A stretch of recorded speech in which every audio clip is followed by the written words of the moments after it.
विद्यार्थी मित्रांनो, आज आपण S6च्या संदर्भात या ठिकाणी आजचं हे वेबिनार आयोजित केलेलं आहे. मित्रांनो, तुम्हाला सर्वांना माहिती असेल की मागील काही वर्षापासून माय फाउंडेशन आणि DElEd English teachers educators forum हा विद्यार्थ्याच्या दृष्टिकोनातून विद्यार्थी कसा पास होईल, जास्तीत जास्त मार्क कसे मिळतील या दृष्टिकोनातून वारंवार या ठिकाणी प्रयत्न करत आहे. आणि मागील काही वर्षापासून असा आम्हा सर्वांना अनुभव पण आलेला आहे की इंग्रजी विषयात विद्यार्थ्यांचं पासिंग पर्सेंटेज पण या ठिकाणी वाढत चाललेलं आहे. आणि निश्चित याचा फायदा ह्या महाराष्ट्रातील मॅक्सिमम विद्यार्थी घेत असतात. मित्रांनो, वेबिनार आजचे जे काही वेबिनार आपण या ठिकाणी सुरुवात करत आहोत ते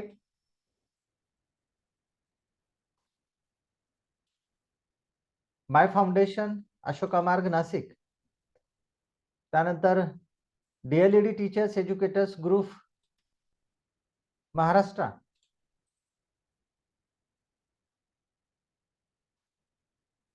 आणि SK Somaiya junior college of education Mumbai यांच्या संयुक्त विद्यमाने आपण हे वेबिनार आयोजित केलेला आहे. पालवणकर मॅन, प्लीज तुमचा व्हिडिओ ऑन करा. या वेबिनारसाठी आपण ज्या पद्धतीने S4चं वेबिनार घेतलं आणि S4चा पेपर झाल्यानंतर ज्यावेळेस विद्यार्थ्यांची या ठिकाणी फोन यायला सुरुवात झाली त्यावेळेस मी आपल्या सर्व तज्ज्ञांना या ठिकाणी सांगू इच्छितो की अनेक विद्यार्थ्यांचे फोन या ठिकाणी आलेले आहेत आणि प्रामुख्याने त्या वेबिनारचा किती फायदा झाला हे विद्यार्थी अतिशय उत्साहाने आपल्याला सांगत होते. आणि काही विद्यार्थ्यांचे मी रेकॉर्डिंग पण करून ठेवलेले आहेत की जेणेकरून आपल्याला हे रेकॉर्डिंग ऐकल्यानंतर निश्चित काम करण्याची स्फूर्ती पण चांगल्या पद्धतीने मिळेल.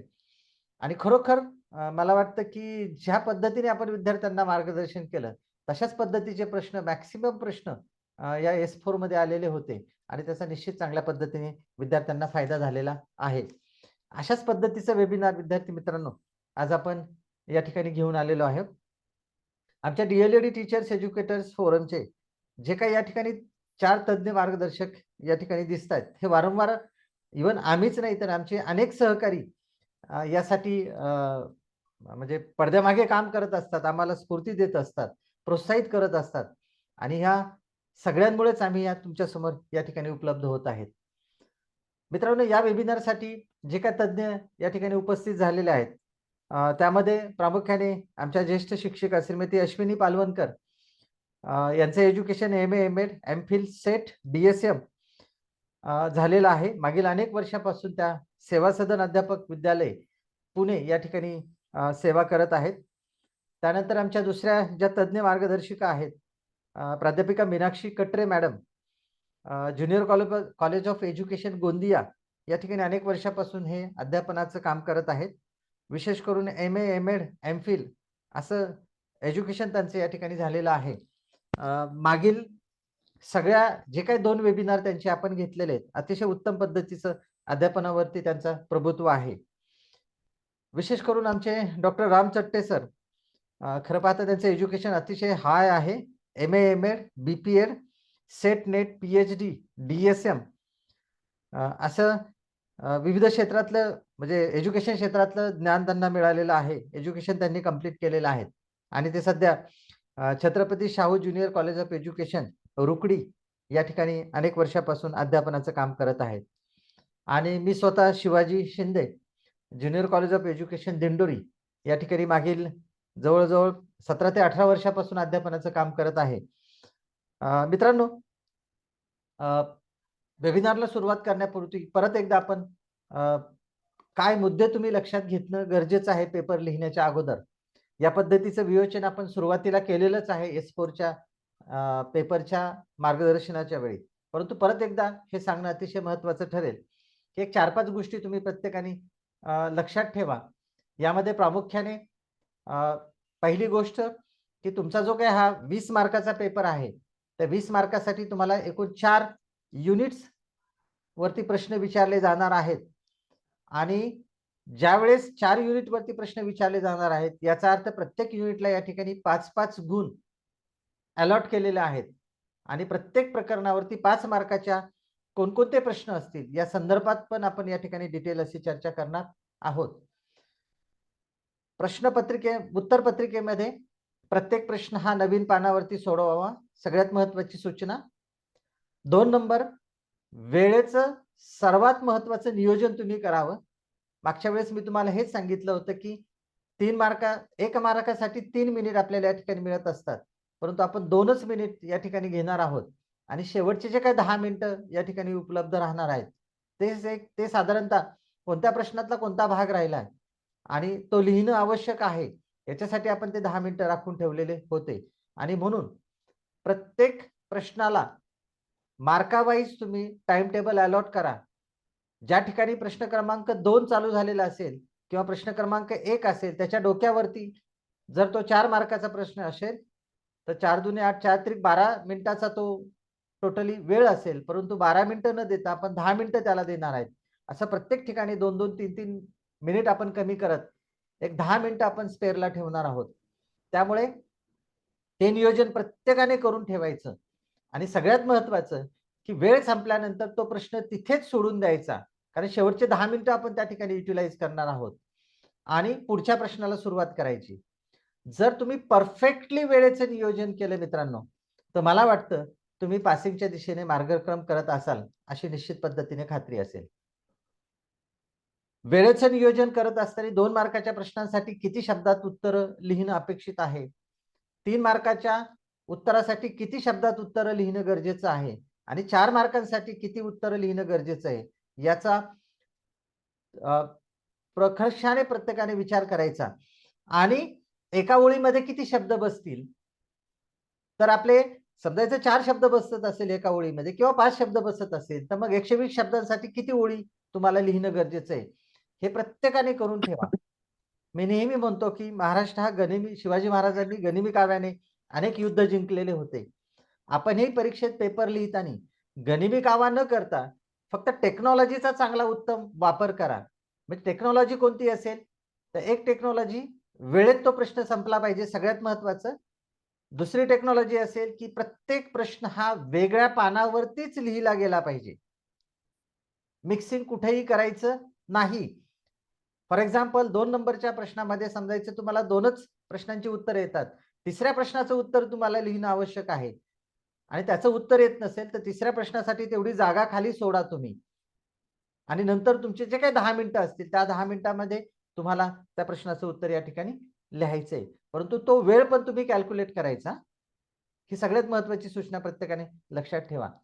आणि सगळ्यात महत्वाचं म्हणजे प्रश्न क्रमांक 1 जो आहे, म्हणजे तो 4 मार्काला तुमचा प्रश्न येणार आहे आणि ह्या 4 पैकीच्या 4 मार्क तुम्हाला पडले किंवा 3 किंवा 4 मार्क जर पडले तर निश्चित पद्धतीने पुढे जे काही 6-7 मार्क मिळणार लागतील आपल्याला, ते 6-7 मार्क निश्चित मिळवण्यासाठी तुम्हाला जास्त त्रास सहन करावा लागणार नाही. या प्रामुख्याने तुम्ही प्रत्येकाने गोष्टी लक्षात ठेवा. आमचे काही प्राध्यापक तुम्हाला या संदर्भात ज्यावेळेस बोलतील त्यावेळेस ते परत एकदा ह्या गोष्टीचं विवेचन तुम्हाला सांगतील.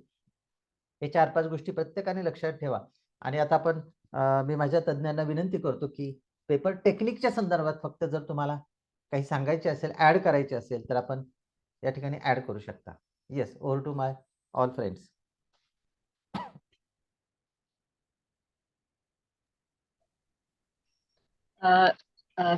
Welcome all of you. Thank you, Shinde sir.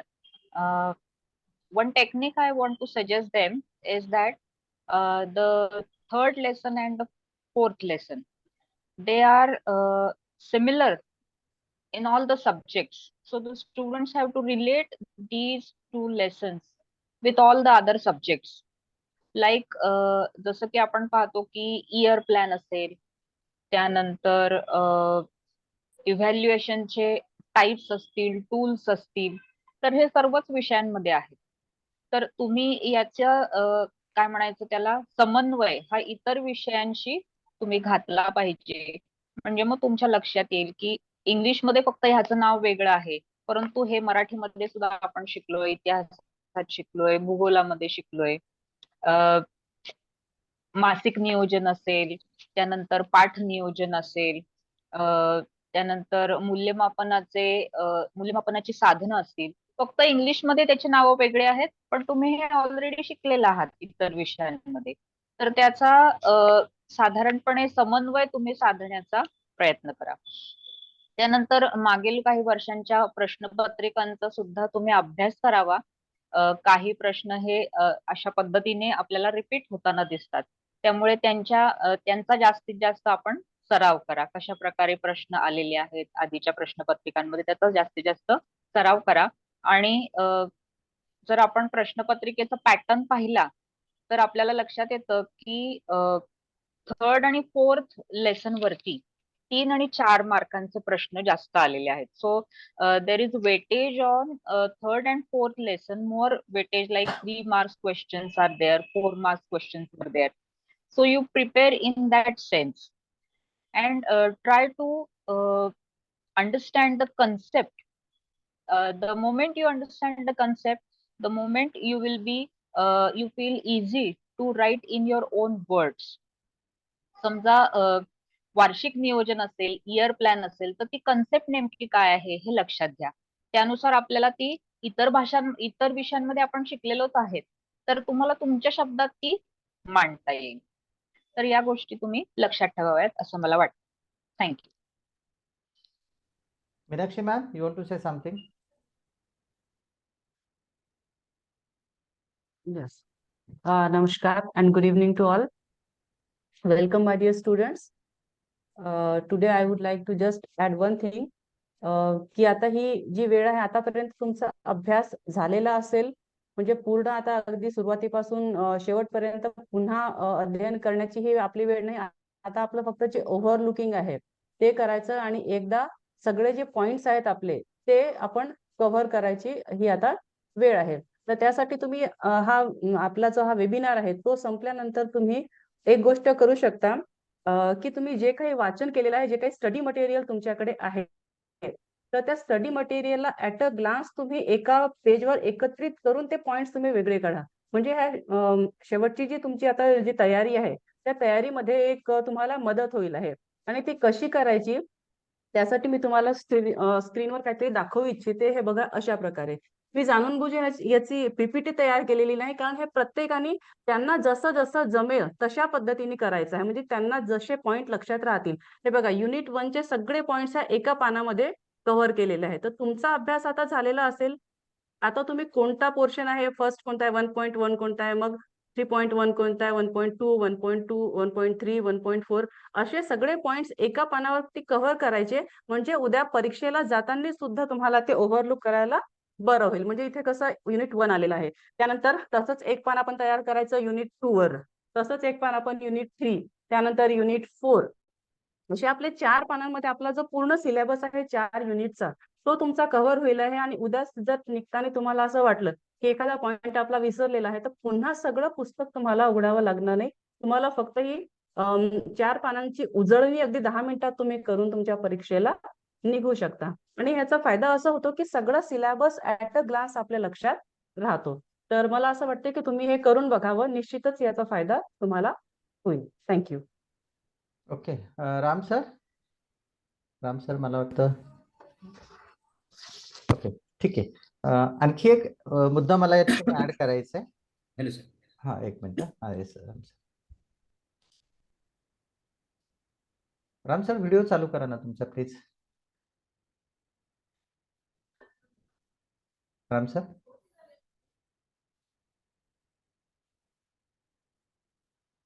Okay, ठीक आहे. तोपर्यंत एक मुद्दा मला या ठिकाणी आठवला. तो मुद्दा म्हणजे तिसऱ्या आणि चौथ्या प्रश्नांमध्ये जो काय ऑर प्रश्न असतात. काल मला एका मुलीचा फोन आला, नाशिकच्याच एका मुलीचा फोन होता, कारण मागच्या वेळेस पण मी ती गोष्ट सांगितली परत एकदा. तर तिने मला सांगितलं की सर, मी ऑरचे सगळे प्रश्न लिहिले. पहा बरं का, टेक्निक कुठं चुकतंय, आपण मागे का पडतोय हे सगळ्यांनी लक्षात ठेवावं. तर तिने मला सांगितलं की सर, मी तिसऱ्या आणि चौथ्या प्रश्नातले सगळे म्हणजे ऑर धरून सगळे प्रश्न लिहिले.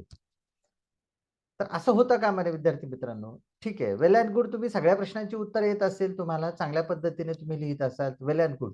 परंतु टाइम मॅनेजमेंट या ठिकाणी तुमचं चुकून जातं. जर तिसऱ्या प्रश्नामध्ये जर तुम्हाला 120 ते 160 शब्दांमध्ये उत्तर लिहिणं अपेक्षित असेल, तर कमीत कमी 120च्या पुढे ते शब्द गेले पाहिजे. तर याच्यासाठी तुम्हाला लागणारा वेळ आणि परत तोच प्रश्न दुसरा ऑर मधला तोच प्रश्न लिहायला लागणारा वेळ, याच्यामध्ये मला वाटलं कुठेतरी गफलत होईल तुमची. त्यामुळे सगळे प्रश्न लिहू नका. ऑर मधला जे काही चॉईस असेल तो पहिल्यांदा निवडून ठेवा तुम्ही. दोन्ही प्रश्न बारकाईने वाचा आणि मग कोणत्या प्रश्नाचं उत्तर जास्त येते तुम्हाला तो प्रश्न लिहायला सुरुवात करा. हे टेक्निक प्रत्येकाने अवलंबा. आणि मला वाटतं उरलेले सगळ्या गोष्टी या ठिकाणी आम्ही तुम्हाला सांगितलेल्या आहेत. ठीक आहे, आपण आता आपल्या मूळ विषयाकडे परत एकदा येऊया. मित्रांनो, आजचं सेशन फक्त आणि फक्त हे तुमचे डाऊट्स आणि त्या डाऊट्सला आम्ही चारही तज्ञ या ठिकाणी आमच्या परीने उत्तर देण्याचा प्रयत्न करणार आहोत. तर आपण वेळ न दवडता राम सर, तुम्हाला काही सांगायचं टेक्निकच्या संदर्भात? थोडं नेटवर्क प्रॉब्लेम येतो म्हणून माझं हे होतं, एक्झिट होतो मी, असं होते. दोन्ही मॅडमनी म्हणजे पालवणकर मॅडमने आणि मीनाक्षी मॅडमने सांगितले की पेपर हे रिपीट होतात आपले सगळे. आपण F4 मध्ये सुद्धा बघितलं असेल आता रिपीटेड मध्ये, की जुन्या जर क्वेश्चन पेपर आता सुद्धा आपण आजचा रात्र आपल्याकडे आणि उद्या दुपारी 1 वाजेपर्यंत आपण जाणार पेपरला, तर रिपीट प्रश्न होत आहेत. त्यामुळे क्वेश्चन पेपर बॅक मधले जे काय असतील तेवढे सगळे सॉल्व्ह करा, ऑब्जेक्टिव्ह साठी ते स्पेशल करून. आणि जसं सांगितलं बघ, सिक्वेन्स नुसार पेपर लिहिण्याचा प्रयत्न करा, कुठेही सिक्वेन्स ब्रेक करू नका. आणि आता तुमचा वर्षभर अभ्यास झालेला आहे, आता फक्त आम्ही तुम्हाला जे काही रिव्हिजन घ्यायचं ते रिव्हिजन घेणार थोडक्यामध्ये. आणि दुसरं तुमचे की एखाद्या संकल्पनेबद्दल जर डाऊट असतील, एखादी तुमची संकल्पना आणखी क्लिअर करायची असेल, त्यासाठी आम्ही तुमच्याशी इथं सोबत आहोत. त्यामुळे आता जास्त वेळ न घालवता आपण काय करूया की तुमचे काही क्वेश्चन असतील तर ते घेऊया, म्हणजे आपल्याला सुद्धा लवकरात लवकर तुम्हाला ते अभ्यासासाठी फ्री करता येईल. Okay? Yes yes sir. Okay, आता आपण एक थोडे 5 मिनिटांमध्ये ओव्हरलुकिंग आपण क्वेश्चन पेपर्स वरती, म्हणजे प्रत्येक चॅप्टर वरती आधारित आतापर्यंत आलेले सगळे प्रश्न आहे, एक जस्ट आपण एक 5-7 मिनिटांमध्ये ते ओव्हरलुकिंग करूया. मित्रांनो, इथे unit number 1 developing communication skill and writing skill हे जे काही प्रकरण 5 मार्काला आहे, त्या 5 मार्कावरती आलेले आतापर्यंतचे प्रश्न हे पुढील प्रमाणे. एक साधारणतः पहिल्या युनिटमध्ये 4 महत्वाचे मुद्दे असतात, म्हणजे हेडिंग पॉइंट आहेत. त्यामध्ये फीचर्स ऑफ कम्युनिकेशन स्किल हा 1 नंबर आहे. 2 नंबर आहे features of writing skill. 3 number आहे methods and techniques of teaching writing skill. आणि 4 नंबरला आहे techniques to avoid spelling mistakes.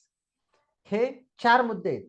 आता या 4 मुद्द्यांचं जर आपण थोडं, तुम्हाला जर पूर्ण स्क्रीन दिसत असेल तर तुमच्या एक लक्षात येत असेल पहा, फीचर्स ऑफ कम्युनिकेशन स्किल वरती आतापर्यंत भरपूर प्रश्न विचारले गेलेले आहेत. 2 number features of writing skill वरती भरपूर प्रश्न विचारले गेलेले आहेत. पहा, हे सगळे प्रश्न जुलै 2023 पर्यंतचे सगळे प्रश्न तुम्हाला स्क्रीनवरती दिसतील. त्यानंतर methods and techniques of teaching writing skill वरती अद्याप कुठलाही प्रश्न विचारला गेलेला नाहीये. आणि चौथा जो मुद्दा आहे techniques to avoid spelling mistakes, याच्यावरती एक 4 प्रश्न आतापर्यंत विचारले गेलेले आहेत. आता हे दाखवायचं कारण असं आहे की तुम्हाला एक साधारणतः एक आयडिया अशी येऊ शकेल की आतापर्यंत कशावरती आधारित जास्त प्रश्न विचारले गेलेले आहेत, की ज्याच्यावरती पेपर सेटर हा पेपर सेटिंग करताना त्याच्यावरती प्रश्न टाकलाच जातो. हे साधारणतः तुम्हाला ही आयडिया या ठिकाणी येऊन जाईल. त्यानंतर युनिट नंबर 2चा जर विचार केला आपण, curriculum syllabus and instructional material creating standard 6 to 8, हे युनिट नंबर 2 आहे. आणि हे युनिट नंबर 2 पण या ठिकाणी 5 मार्काला अलॉट केलेलं आहे. युनिट नंबर 2 मध्ये साधारणतः हे 5 महत्वाचे सब पॉइंट्स आहेत. त्याच्यामध्ये पहिला पॉइंट आहे curriculum and syllabus standard 6 to 8. त्यानंतर दुसरा मुद्दा आहे पहा टाइप्स ऑफ इन्स्ट्रक्शनल मटेरियल, याच्यामध्ये print and non print material and other unconventional materials, हा दुसरा मुद्दा आहे. त्यानंतर तिसरा मुद्दा तुम्हाला दिसेल इथे प्रिन्सिपल्स ऑफ मटेरियल डेव्हलपमेंट. इथे प्रिन्सिपलचं स्पेलिंग चुकलेलं आहे थोडं, फक्त ट्राय टू अंडरस्टँड. हा एक तिसरा मुद्दा आहे. त्यानंतर चौथा मुद्दा आहे stages and steps of material development. आणि 5वा मुद्दा आहे class formation and class management. आणि मग त्याच्यामध्ये pair and group work, appointing group leaders and monitoring, अशा पद्धतीचे 5 मुद्दे आहेत. आता हे जर सगळ्या प्रश्नपत्रिकेचं युनिट नंबर 2 वरती जर तुम्ही एक जस्ट फोकसिंग केलं तर तुमच्या लक्षात येईल करिक्युलम अँड सिलेबस वरती आधारित 2021ला, 22ला आणि 23ला लागोपाठ प्रश्न विचारले गेलेले आहेत. त्याच्या अगोदर मात्र एकही प्रश्न विचारला गेलेला नव्हता, म्हणजे 3 प्रश्न आलेले आहेत. त्यानंतर टाइप्स ऑफ इन्स्ट्रक्शनल मटेरियल या मुद्द्यावरती सर्वात जास्त प्रश्न आतापर्यंत विचारलेले आहेत, सर्वात जास्त प्रश्न विचारलेले आहेत. म्हणजे अभ्यास करताना तुम्ही ही गोष्ट लक्षात ठेवली पाहिजे की युनिट नंबर 2 मध्ये आतापर्यंत सर्वात जास्त प्रश्न कशावरती विचारलेले आहेत, तर तो तुमचा मुद्दा इथे लक्षात येईल, टाइप्स ऑफ इन्स्ट्रक्शनल मटेरियल. आता टाइप्स ऑफ इन्स्ट्रक्शनल मध्ये परत प्रिंट आणि नॉन प्रिंट वरती विचारलेले आहेत का अनकन्व्हेन्शनल वरती विचारलेले आहेत, हे पण तुम्हाला या ठिकाणी एक साधारणतः तुम्ही ताळमेळ लावू शकतात किंवा ऍझ्युम्शन करू शकतात. त्यानंतर प्रिन्सिपल ऑफ मटेरियल डेव्हलपमेंट याच्यावरती जून 2018 ला एक प्रश्न विचारलाय, त्याच्यानंतर याच्यावरती कुठलाही प्रश्न विचारला गेलेला नाही. त्यानंतर stages and steps of material development वरती आधारित एक 2 प्रश्न आलेले आहेत 2018 ला आणि 19 ला. त्यानंतर मात्र इथे प्रश्न काही विचारले गेलेले नाहीयेत. आणि क्लास फॉर्मेशन आणि क्लास मॅनेजमेंट वरती आधारित 19, 21 म्हणजे नोव्हेंबर 21 ला 2 प्रश्न आलेले होते आणि जानेवारी 2023 ला पण प्रश्न आलेला होता. एक साधारणतः हे दाखवायचं कारण असं की when you are going to study as far as the sub points are concerned, which point should be focused, that you have to think about it and do the study as per that. Okay, then as far as the unit number 3 is concerned, that unit number 3 planning, याच्यामध्ये monthly आणि yearly planning हा पण unit 5 मार्कासाठीच या ठिकाणी allot केलेला आहे. याच्यामध्ये असणारे 2 मुद्दे आहेत महत्वाचे, concept of planning, need and types of planning, आणि इयरली, मंथली आणि युनिट अशा पद्धतीचे 3 प्लॅन तुम्हाला या ठिकाणी गरजेचे आहेत. याच्यावरती विचारलेले जर प्रश्न तुम्ही लक्षात घेतले तर 2018 ला जून 2018 ला पहिला पेपर झाला नवीन अभ्यासक्रमाचा. जून 2018 पासून प्रत्येक वर्षी 18 ला विचारलाय, 19 ला विचारलाय, 20 ला परीक्षाच झाली नाही कोरोनामुळे, 21 ला प्रश्न विचारलेले आहेत, 22 ला प्रश्न विचारलेले आहेत, 23 ला पण प्रश्न विचारलेले आहेत. म्हणजे प्रत्येक वर्षी याच्यावरती प्रश्न विचारला जातो. कारण 5 मार्काला जर प्रश्न विचारायचा असेल तर इयरली प्लॅन, मंथली प्लॅन किंवा युनिट प्लॅन त्याच्यावरती प्रश्न हा 100% असतोच. फक्त ते प्रश्नांचा टाईप कशा पद्धतीचा असेल हा तुम्ही जर याचे स्क्रीनशॉट काढून घेतले तर तुमच्या ही गोपन गोष्ट लक्षात येईल. त्यानंतर दुसरा जो भाग आहे युनिट नंबर 3 मधला, importance of planning at primary level, याच्यावरती 19 ला आणि 21 ला प्रश्न आलेला आहे. 2 प्रश्न विचारले गेलेले आहेत. तर याच्यावरून तुमची एक गोष्ट लक्षात येऊ शकेल की साधारणतः इयरली, मंथली आणि युनिट प्लॅन तुम्हाला या ठिकाणी प्रश्न विचारला जाईल. आणि युनिट नंबर 4 जो आहे इव्हॅल्युएशन ऑफ लर्नर्स, याही युनिटला एकूण 5 मार्क अलॉट केलेले आहेत आणि त्याच्यामध्ये सब पॉइंट जे आहेत ते 6 सब पॉइंट्स आहेत.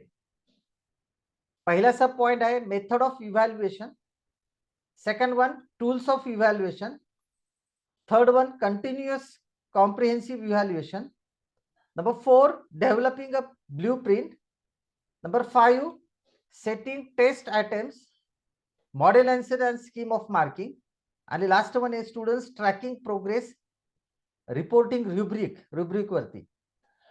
आता शेवटचे 5वा आणि 6वा तुम्हाला असा एक मुद्दा दिसेल की not a single question is asked eight. आतापर्यंत कुठलाही प्रश्न 2018 पासून जुलै 2023 पर्यंत याच्यावरती प्रश्न विचारला गेलेला नाही. त्यानंतर आपण पहिल्या भागाकडे जाऊया. मेथड्स ऑफ इव्हॅल्युएशन मध्ये 21 ला आणि 23 ला प्रश्न विचारलाय.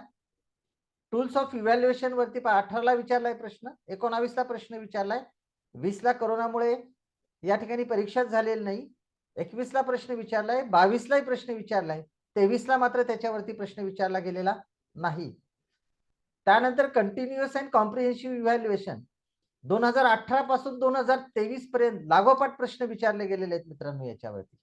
त्याच्यामुळे अभ्यास करताना तुम्ही ही गोष्ट एक लक्षात ठेवा की जरी 6 मुद्दे असतील तर 6 पैकी कोणत्या मुद्द्यावरती मला जास्त फोकसिंग करायचे so that I can get good marks, हे तुम्ही प्रत्येकाने लक्षात ठेवा. त्याच्यानंतर डेव्हलपिंग अ ब्लूप्रिंट 18ला, जून 18ला आणि नोव्हेंबर 18ला दोन्ही वेळेस प्रश्न आलेले आहेत आणि शेवटच्या 5व्या आणि 6व्या युनिटवरती कुठलाही प्रश्न विचारला गेलेला नाही.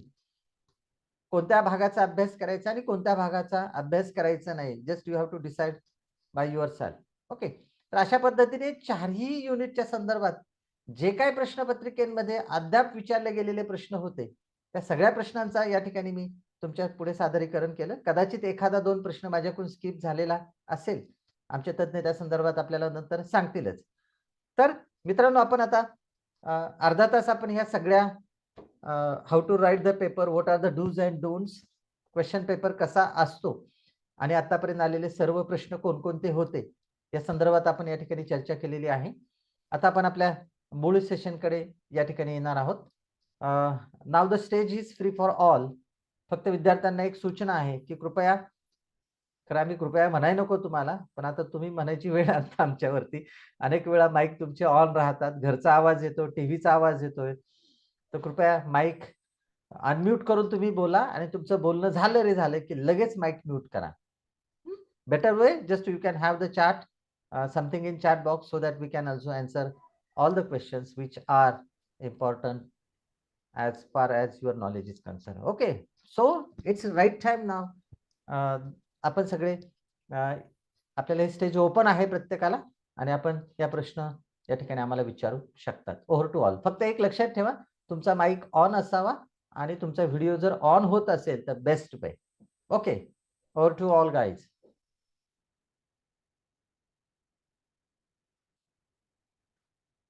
प्रश्न विचारू शकता तुम्ही.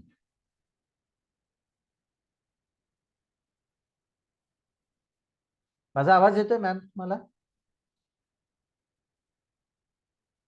येस, ओके ओके ओके, ठीक आहे.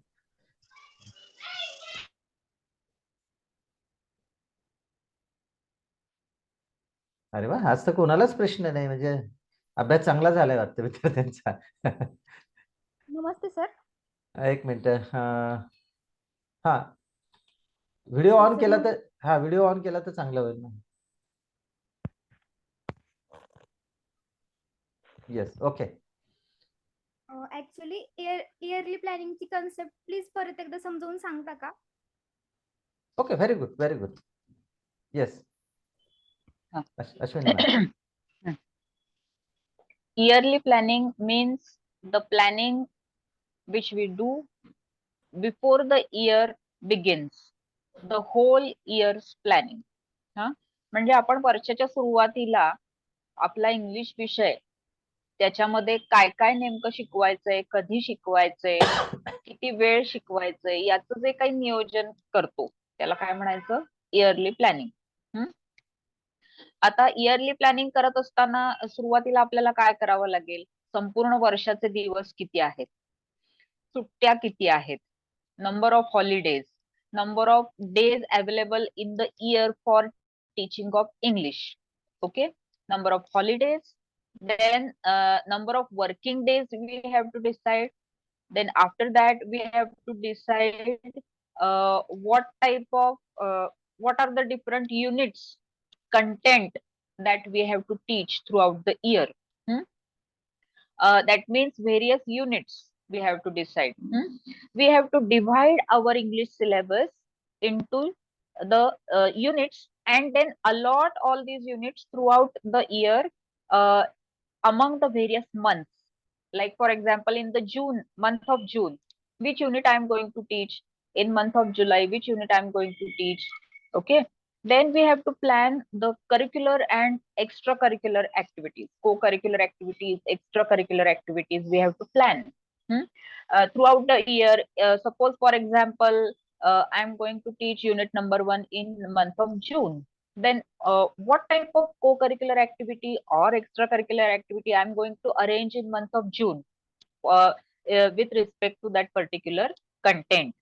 Okay. So this we have to plan in the year plan. Also, we have to decide the evaluation techniques.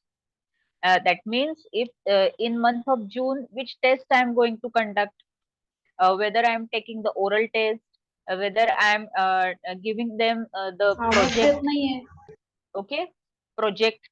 So in this way, I have to decide the evaluation procedure also in the year plan.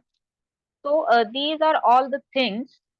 Then while deciding the monthly, while we allot the content along all the months, we have to also decide which method we are going to use to teach this particular unit, which method we are going to use, what are the teaching techniques we are going to use, what are the activities we are going to arrange in that particular month to teach that particular content. So all these activity, it is the overview of our English teaching throughout the year. It's a big picture, it's a big we can say framework of our English teaching, which we plan before the year begins. So overall, the whole textbook we have to teach throughout the year, right? So overall picture of teaching the whole textbook, and different kinds of activities, different kinds of tests, or we can say evaluation methods, techniques which we are going to use. It's the overall picture. It's a big picture of English throughout the year. Thank you, ma'am. Thank you, sir. Okay. Exam also, ma'am. Examination paper Yeah. also we have to write on that particular year planning also, ma'am. Yeah, like we in the first column we write the months, right? Then in the Okay. second column we write the number of units, the particular unit name. Huh? Then the next in the next column we write the activities, extracurricular, co-curricular activities. Okay. Then in the last column we write test, evaluations. What kind of test? Suppose we want to take unit test. Then suppose we want to give them some other evaluation tool. For example, project is there, oral test is there, some questionnaire is there, so we MCQ is there. So in this way, we decide the evaluation tool also for that particular content. Means That is draw also a included in year plan. draw a diagram or a write on point wise, ma'am. Tabular form. In the Tabular. tabular form, we write the format of year plan.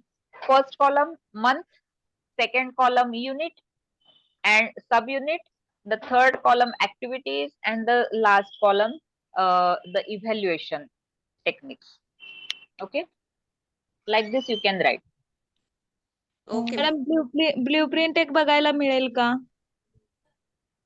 हा, मी माझ्याकडे असेल ना तर मी सरांकडे send करेन, मग ते तुम्हाला पाठवतील. ओके, म्हणजे ती कॉलम साठी माहिती होईल अनुक्रम म्हणजे फॉर्मॅट साठी. फॉर्मॅट हो पाठवते मी. Hello ma'am. येस, माईक चालू हे करा तुमचा ना, व्हिडिओ ऑन करा प्लीज. व्हिडिओ ऑन करा. हॅलो. हा, मॅम आता आपल्याला लेसन प्लॅन लिहिला येतो का या पेपर मध्ये? हो, लेसन प्लॅन लिहायला येऊ शकतो ना. त्याचा प्रश्न असा येईल साधारणपणे की prepare a lesson plan based on constructivism, to teach nouns, to teach proper nouns, or to teach on and over prepositions, any type of lesson plan. आणि तुम्ही आता प्रत्यक्षात लेसन घेतलेले आहेत, त्यामुळे तुम्ही बिलकुलच घाबरून जायची गरज नाही. तुम्हाला सगळं येतंय, फक्त तुम्ही ते मांडायचंय. स्टेप बाय स्टेप तुम्ही ते फक्त मांडायचे, त्यामुळे घाबरून जायची अजिबातच गरज नाही. लेसन प्लॅन तर तुमच्या आता हातचा मळ झाला, तुम्ही 2 वर्ष लेसन घेताय, हो की नाही? तर त्याच्याबद्दल अजिबातच घाबरून जायची गरज नाही. लेसन प्लॅन कन्स्ट्रक्टिव्हिजम वर बेस्ड आपण प्रत्येक वर्षी 3-3, 4-4 तयार केले, हो ना. त्यामुळे कन्स्ट्रक्टिव्हिजमच्या ज्या पायऱ्या आहेत, एंगेज, एक्सप्लोर, बरोबर, त्यानंतर एक्सप्लेन, इलॅबोरेट, नंतर इव्हॅल्युएट, या पायऱ्या या आपल्याला 5E च्या माहिती आहेत. त्या पद्धतीने आपण तयार करू शकतो लेसन प्लॅन. याच्यामध्ये एक ऍड करतो मी. आतापर्यंत जेवढे तुम्हाला प्रिपेअर लेसन प्लॅन किंवा right a format of lesson plan असे जे प्रश्न आलेले आहेत, मला एक गोष्ट लक्षात ठेवा, आम्ही ज्यावेळेस पेपर तपासतो ना त्यावेळेस आम्हाला आन्सर शीट येतं, आणि आन्सर शीट मध्ये काय होतं की ते हार्वर्डचे पंचपदीचे स्टेप्स दिलेले असतात. त्यामुळे तुम्ही एक गोष्ट लक्षात ठेवायची की जर तिथं प्रॉपरली लिहिलेलं असेल, प्रिपेअर लेसन प्लॅन ऑफ कन्स्ट्रक्टिव्हिजम किंवा ABL असेल किंवा ICT असेल, म्हणजे आतापर्यंत असा काही प्रश्न कधी विचारला गेलेला नाहीये.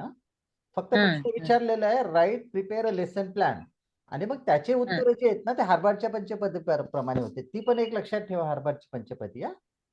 म्हणजे मला वाटतं stages and steps of preparing lesson plan असा काहीतरी क्वेश्चन होता ना सर? स्टेजेस अँड स्टेप्स आलेले हा. आहेत, पण प्रिपेअर Steps. लेसन प्लॅन असा जो काही प्रश्न आलेला आहे आणि त्याचे हा, हा. उत्तर हे फक्त आणि फक्त हार्वर्डच्या पंचपदीचेच उत्तर त्या ठिकाणी दिलेले आहेत. म्हणजे बर, खरं बर, पाहता मॅम, खरं हम्म. पाहता म्हणजे मी आता ज्यावेळेस मिटिंगला जाणार आहे त्यावेळेस हे शब्द हे बरोबर प्रामुख्याने आहे, हो, मांडणार आहे की 5E आपल्याला प्रमाणे. हा 5E प्रमाणे असायला पाहिजेत. परंतु तुम्ही एक बरोबर. लक्षात ठेवा की हार्वर्डच्या पंचपदीच्या स्टेप्स लक्षात ठेवा. मग त्याच्यामध्ये हम्म. काय काय असतं मॅम सांगतील तुम्हाला त्या 5 स्टेप्स कोणकोणत्या आहेत. हो. Yes. हार्वर्डच्या पंचपदी प्रमाणे जर आपण म्हटलं तर सुरुवातीची स्टेप इंट्रोडक्शन येते. इंट्रोडक्शन झाल्यानंतर प्रेझेंटेशन येते, त्याच्यानंतर प्रॅक्टिस, त्यानंतर रिकॅपिट्युलेशन म्हणजेच प्रॅक्टिस, ऍप्लिकेशन आणि Evaluation. शेवटचं तुमचं असाइनमेंट. तर प्रत्येकाने Evaluation. लिहून ठेवा, प्रत्येकाने Evaluation. लिहून ठेवा तो. First introduction, presentation, practice, application साधारणपणे, आणि शेवटची स्टेप तुमची इव्हॅल्युएशन किंवा असाइनमेंट अशी येईल. ओके, चलो next question. Sir, I have a question. Can you open your video, Kiran?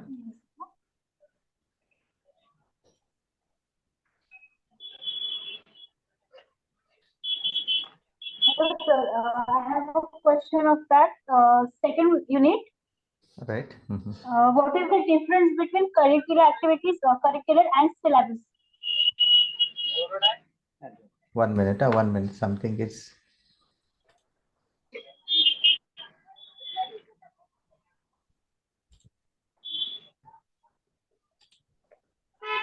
Just 1 minute. Yes. Kiran, can you ask the question once again?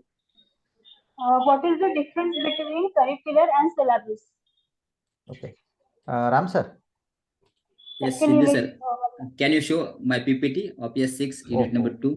One minute. You open the PPT. 1 minute. I have given the difference of that curriculum and syllabus on PPT. When did you send that? Can Yes, you tell? previous our S6 lecture we have taken earlier. Okay. 1 minute. Still that you can explain a few little. I'm going to show it. Unit number 2 काढा, त्याच्यामध्ये दिसेल तुम्हाला. हो. Yes. तोपर्यंत तुम्ही चर्चा चालू करा. हा, चालेल. आता तुमच्या एक लक्षात आलं पाहिजे की curriculum and syllabus, what is the difference between the curriculum and syllabus असं एक विचारलं जातं. तर करिक्युलम तुम्हाला संकल्पना माहित पाहिजे. Curriculum is a whole content which is टॉट in a particular course program. There are skills, learning experiences.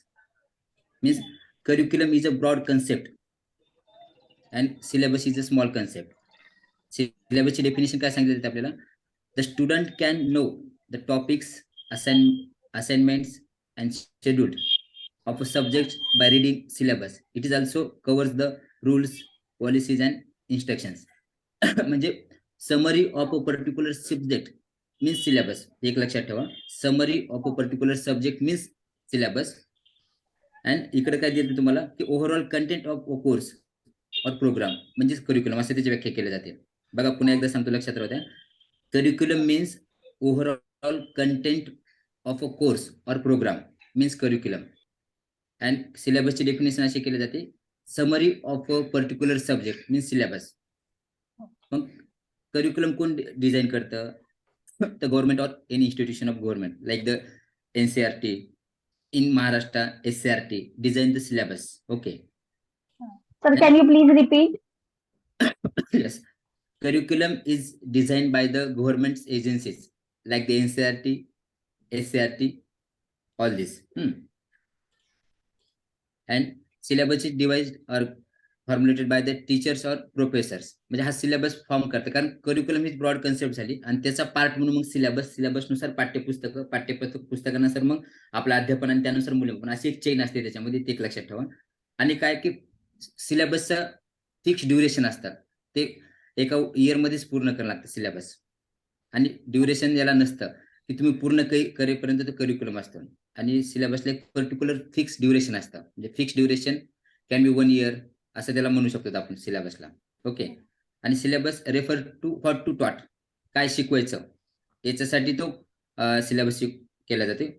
What to टॉट आणि करिक्युलम जो केला जातो तो व्हेन अँड हाऊ टू टॉट, कशा पद्धतीने तो शिकवायचा याच्यासाठी करिक्युलम असते. अशा पद्धतीचे शिंदे सर ओपन झाली का पीपीटी? सर त्याच्यामध्ये नाहीये ते करिक्युलमचं पण. आहे मी तुम्हाला S6 आपण लेक्चर घेतलेलं मी आणि पालनकर मॅडमने ती पीपीटी पाठवलेली बघा. मला वाटतं 2 तारखेला आपण ते घेतलेलं आहे. म्हणजे पीपीटी समोर असेल तर मुलांना आणखी किती क्लिअर होईल. हे पीपीटी आहे तुमची. एक मिनिट, मी माझी इथे ओपन केलेली म्हणून मी एक्झिट होते त्याच्यातून. हा पुढे जा, खाली जा, असं स्क्रोल करत जा खाली. हा जावा. नंतर सगळी पीपीटी शिंदे सर तुम्हाला ग्रुपवर पाठवतील, कारण मी पहिली आणि सेकंड युनिटची तयार केली ती पीपीटी. तर असे फीचर्स जर विचारले की फीचर्स ऑफ कम्युनिकेशन वगैरे असतात तर आपल्याला डायग्राम वाईज काढलं तर चालेल की असं आपण पॉइंट्स एक मिनिट हा प्रश्नाचं उत्तर होऊ द्या, मग आपण त्याच्याकडे जाऊया. घ्या खाली घ्या सर.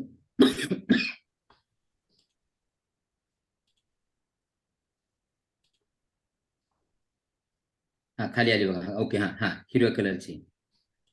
त्याला स्लाइड मोडवर करा, मोठ्या याच्यामध्ये लार्ज मध्ये. दिसते आता? बघा मित्रांनो, तुमच्या स्क्रीनवर दिसते सगळ्यांनी करिक्युलम आणि सिलेबसची. Yes, sir. Yes.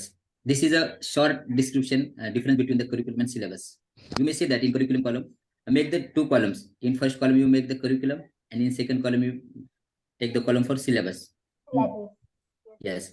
Means overall content of a course or program means curriculum. In one column of curriculum, and in second column of the syllabus, summary of a particular subjects means syllabus. Summary हा शब्द लक्षात ठेवायचा याच्यामध्ये. Syllabus मध्ये summary of a particular subject. आणि कोण तयार करतो सिलेबस? तर सिलेबस हे टीचर्स किंवा प्रोफेसर तयार करतात. आणि करिक्युलम कोण तयार करतं? तर गव्हर्नमेंट इन्स्टिट्यूशन, जसं मी सांगितलं की NCERT असेल, SCERT असेल किंवा CBSE असेल, तो करिक्युलम फॉर्म करतात. जसं तुम्हाला आता माहिती आहे की आपलं NCF म्हणतो आपण, नॅशनल करिक्युलम फ्रेमवर्क. हे तुम्ही शब्द कधीतरी ऐकला असतात की राष्ट्रीय अभ्यासक्रम आराखडा. तो करिक्युलमचा भाग होता आपल्या. ओके. आणि सिलेबसला काय असते की फिक्स ड्युरेशन असतं, मीन्स कॅन बी 1 year. म्हणजे पूर्ण याच्यामध्ये तो 1 वर्षामध्ये तो सिलेबस पूर्ण करायचा असते. तर करिक्युलमला कसं असतं की duration is steel completion of the course. म्हणजे जसं फॉर एक्झाम्पल घ्या, तुमचा फर्स्ट इयरचा सिलेबस हा 1 वर्षामध्येच पूर्ण करायचा तुम्हाला, पण तुमचा DEDचा करिक्युलम तुम्हाला 3 वर्षामध्ये पूर्ण करायचा आहे. त्यामुळे सिलेबसला इज पर्टिक्युलर काय दिलं जातं, ड्युरेशन दिलं जातं, पर्टिक्युलर टाइम दिला जातो, आणि करिक्युलम तुम्हाला दिलेल्या याच्यामध्ये कालावधीमध्ये पूर्ण करणं, असं तुम्हाला आपल्याला सांगता येईल. ओके. सिलेबस म्हणजे व्हॉट टू टॉट, काय शिकवायचं हे सिलेबस सांगतं, आणि व्हेन अँड हाऊ टॉट, कशा पद्धतीने ते कंटेंट द्यायचा ते करिक्युलम सांगतं. अशा पद्धतीने शॉर्ट 3-4 जरी मुद्दे लिहिले तुम्ही, समजा मला वाटतं 2 किंवा 3 मार्कला येतील, तर अशा पद्धतीचे करिक्युलमची डेफिनेशन, सिलेबसची definition, curriculum is a big concept असे कॉलम मध्ये, आणि सिलेबस मध्ये की syllabus is a part of the curriculum, syllabus is a small concept असे सुद्धा तुम्ही म्हणू शकता तिथे. Okay. Are you getting my point, Kiran ma'am? Yes sir. हा, you can take a photo of this PPT also for your information. Points खूप छोटे दिसतात सर त्यामध्ये. त्याला ते ग्रुपने पाठवून जाईल का ते? हा पाठवतील, शिंदे सर तुम्हाला सेंड करतील ती PPT. Okay sir. या. Thank you sir. Next question. Sir. 1 minute. Can you open your video, please? Sir. हा बोला Archana.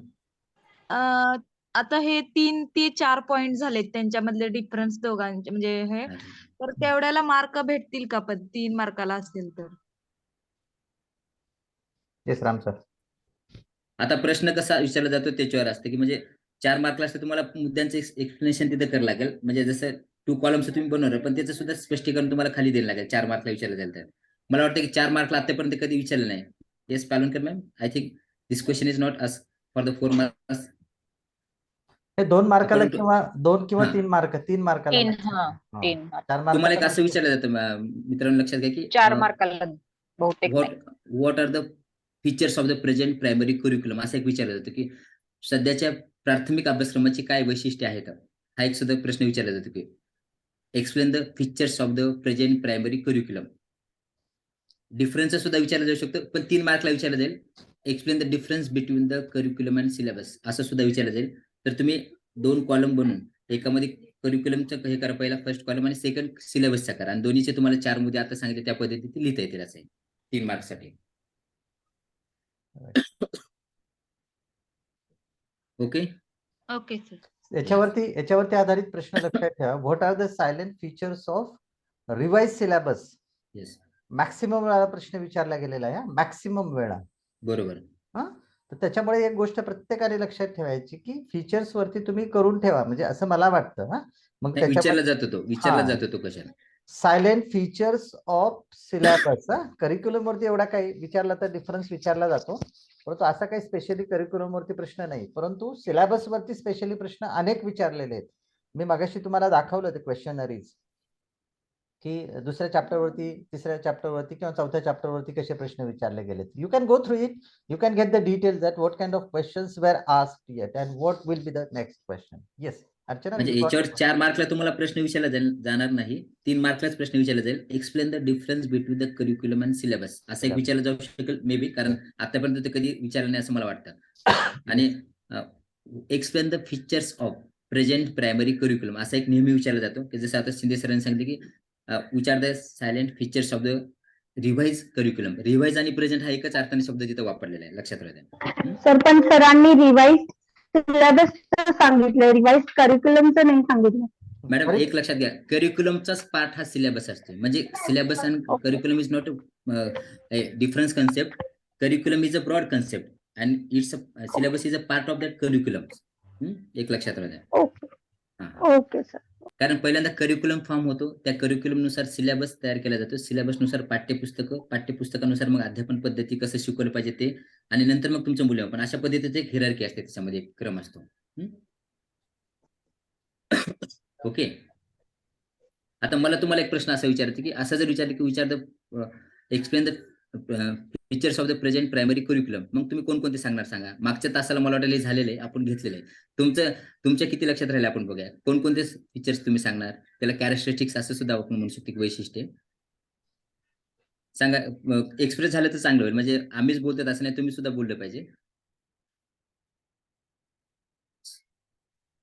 Explain the features of the present primary curriculum, revise primary curriculum असं जर विचारलं तर काय सांगणार. सिलेबस असेल, करिक्युलम असेल. It is child center, yes, activity oriented. Yes, correct. Then constructivist curriculum, technology oriented curriculum, need based curriculum असं तुम्ही म्हणू शकता. CC based curriculum.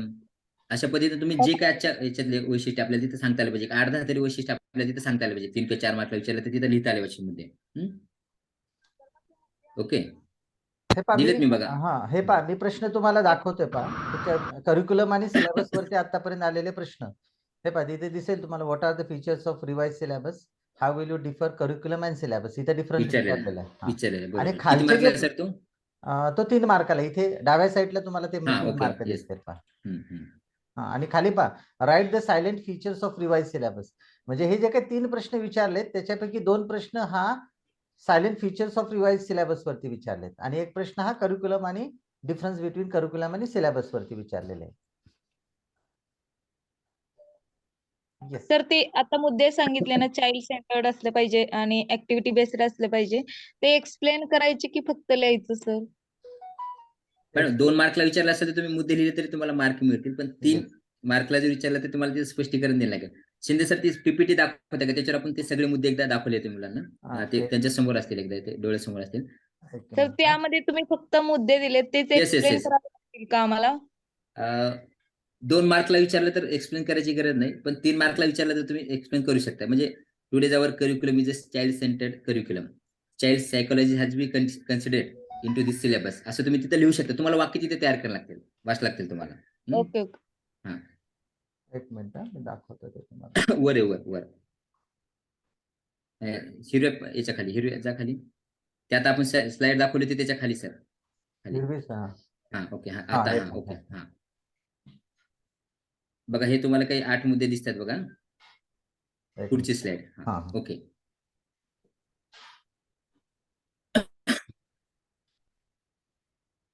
म्हणजे मुद्दे लिहिले तर 2 मार्क मिळतील 4 प्रश्नासाठी, परंतु एक्सप्लेन जर केलं तर तुम्हाला मग 3.5-4 पर्यंत सुद्धा तुमची ती पुढे मार्किंगची स्कोरिंग होऊ शकते. पण मला वाटतं की असं एखादी डायग्राम काढून तुम्ही म्हणू शकता की silent features of the revise syllabus, आणि असे ॲरो दाखवून तुम्ही बाजूने सगळे मुद्दे तिथे देऊ शकताय. जसे की child centred and child friendly syllabus, skill based syllabus, activity based, म्हणजे तुम्हाला ABL चे पाठ घ्यावे लागतात म्हणून तो ऍक्टिव्हिटी बेस्ड सिलेबस आहे. Constructive syllabus, then need based syllabus, technology oriented technology based syllabus, CC oriented CC based syllabus आणि रिसर्च बेस्ड सिलेबस, असं सुद्धा तुम्ही तिथे म्हणू शकताय. असे 8 मी काढले, तर आणखी सुद्धा त्याच्यामध्ये आपल्याला ऍड मुद्दे करता येतात ते. ओके. ही स्लाइड शिंदे सर नंतर पाठवतील आपल्याला ग्रुपवर का पाठवलेली आहे? ऑलरेडी पाठवलेली आहे सर. येस, पाठवलेली सरांनी. आपल्या सगळ्या शिक्षकांनी जेवढ्या स्लाइड्स पाठवलेल्या होत्या ना, त्या सगळ्या स्लाइड्स आपण पाठवलेल्या आहेत. परत आपण ही स्लाइड पाठवून देऊ सगळ्यांना. येस. पण तुम्हाला ते मुद्दे राहिले तर तुम्हाला डोळ्यासमोर असेल की नेमकं काय लिहायचं, कारण मुद्द्याने लिहिलं तर जरा तुम्हाला तिथे काहीतरी वाक्य तरी लिहिता येतील. म्हणजे this syllabus is focus on the skills. तुम्ही म्हणू शकता in language there are 4 skills, listening, speaking, reading and writing. So this syllabus is develop students for language skills, असं सुद्धा तुम्ही तिथे वाक्य देऊ शकताय. तुम्हाला तिथे एक्सप्लेनेशन करता आलं पाहिजे. आता आम्ही तुम्हाला वाक्य कसं लिहायचं ते नाही सांगणार, तुम्हाला मुद्दे सुद्धा मी फक्त सांगण्याचे इथे प्रयत्न केलेला आहे. ओके. आता तुमच्या प्रत्येकाच्या अंडरस्टँडिंगवर तुम्ही तिथे वाक्य तयार करायला पाहिजे ते. सर याच्यामध्ये अजून ऍड करता येईल Yes, scope yes, for ma'am. Self learning and learning to learn. Right. Okay. Earlier said this. You can also add this. Encourages innovation. Yeah. That is it.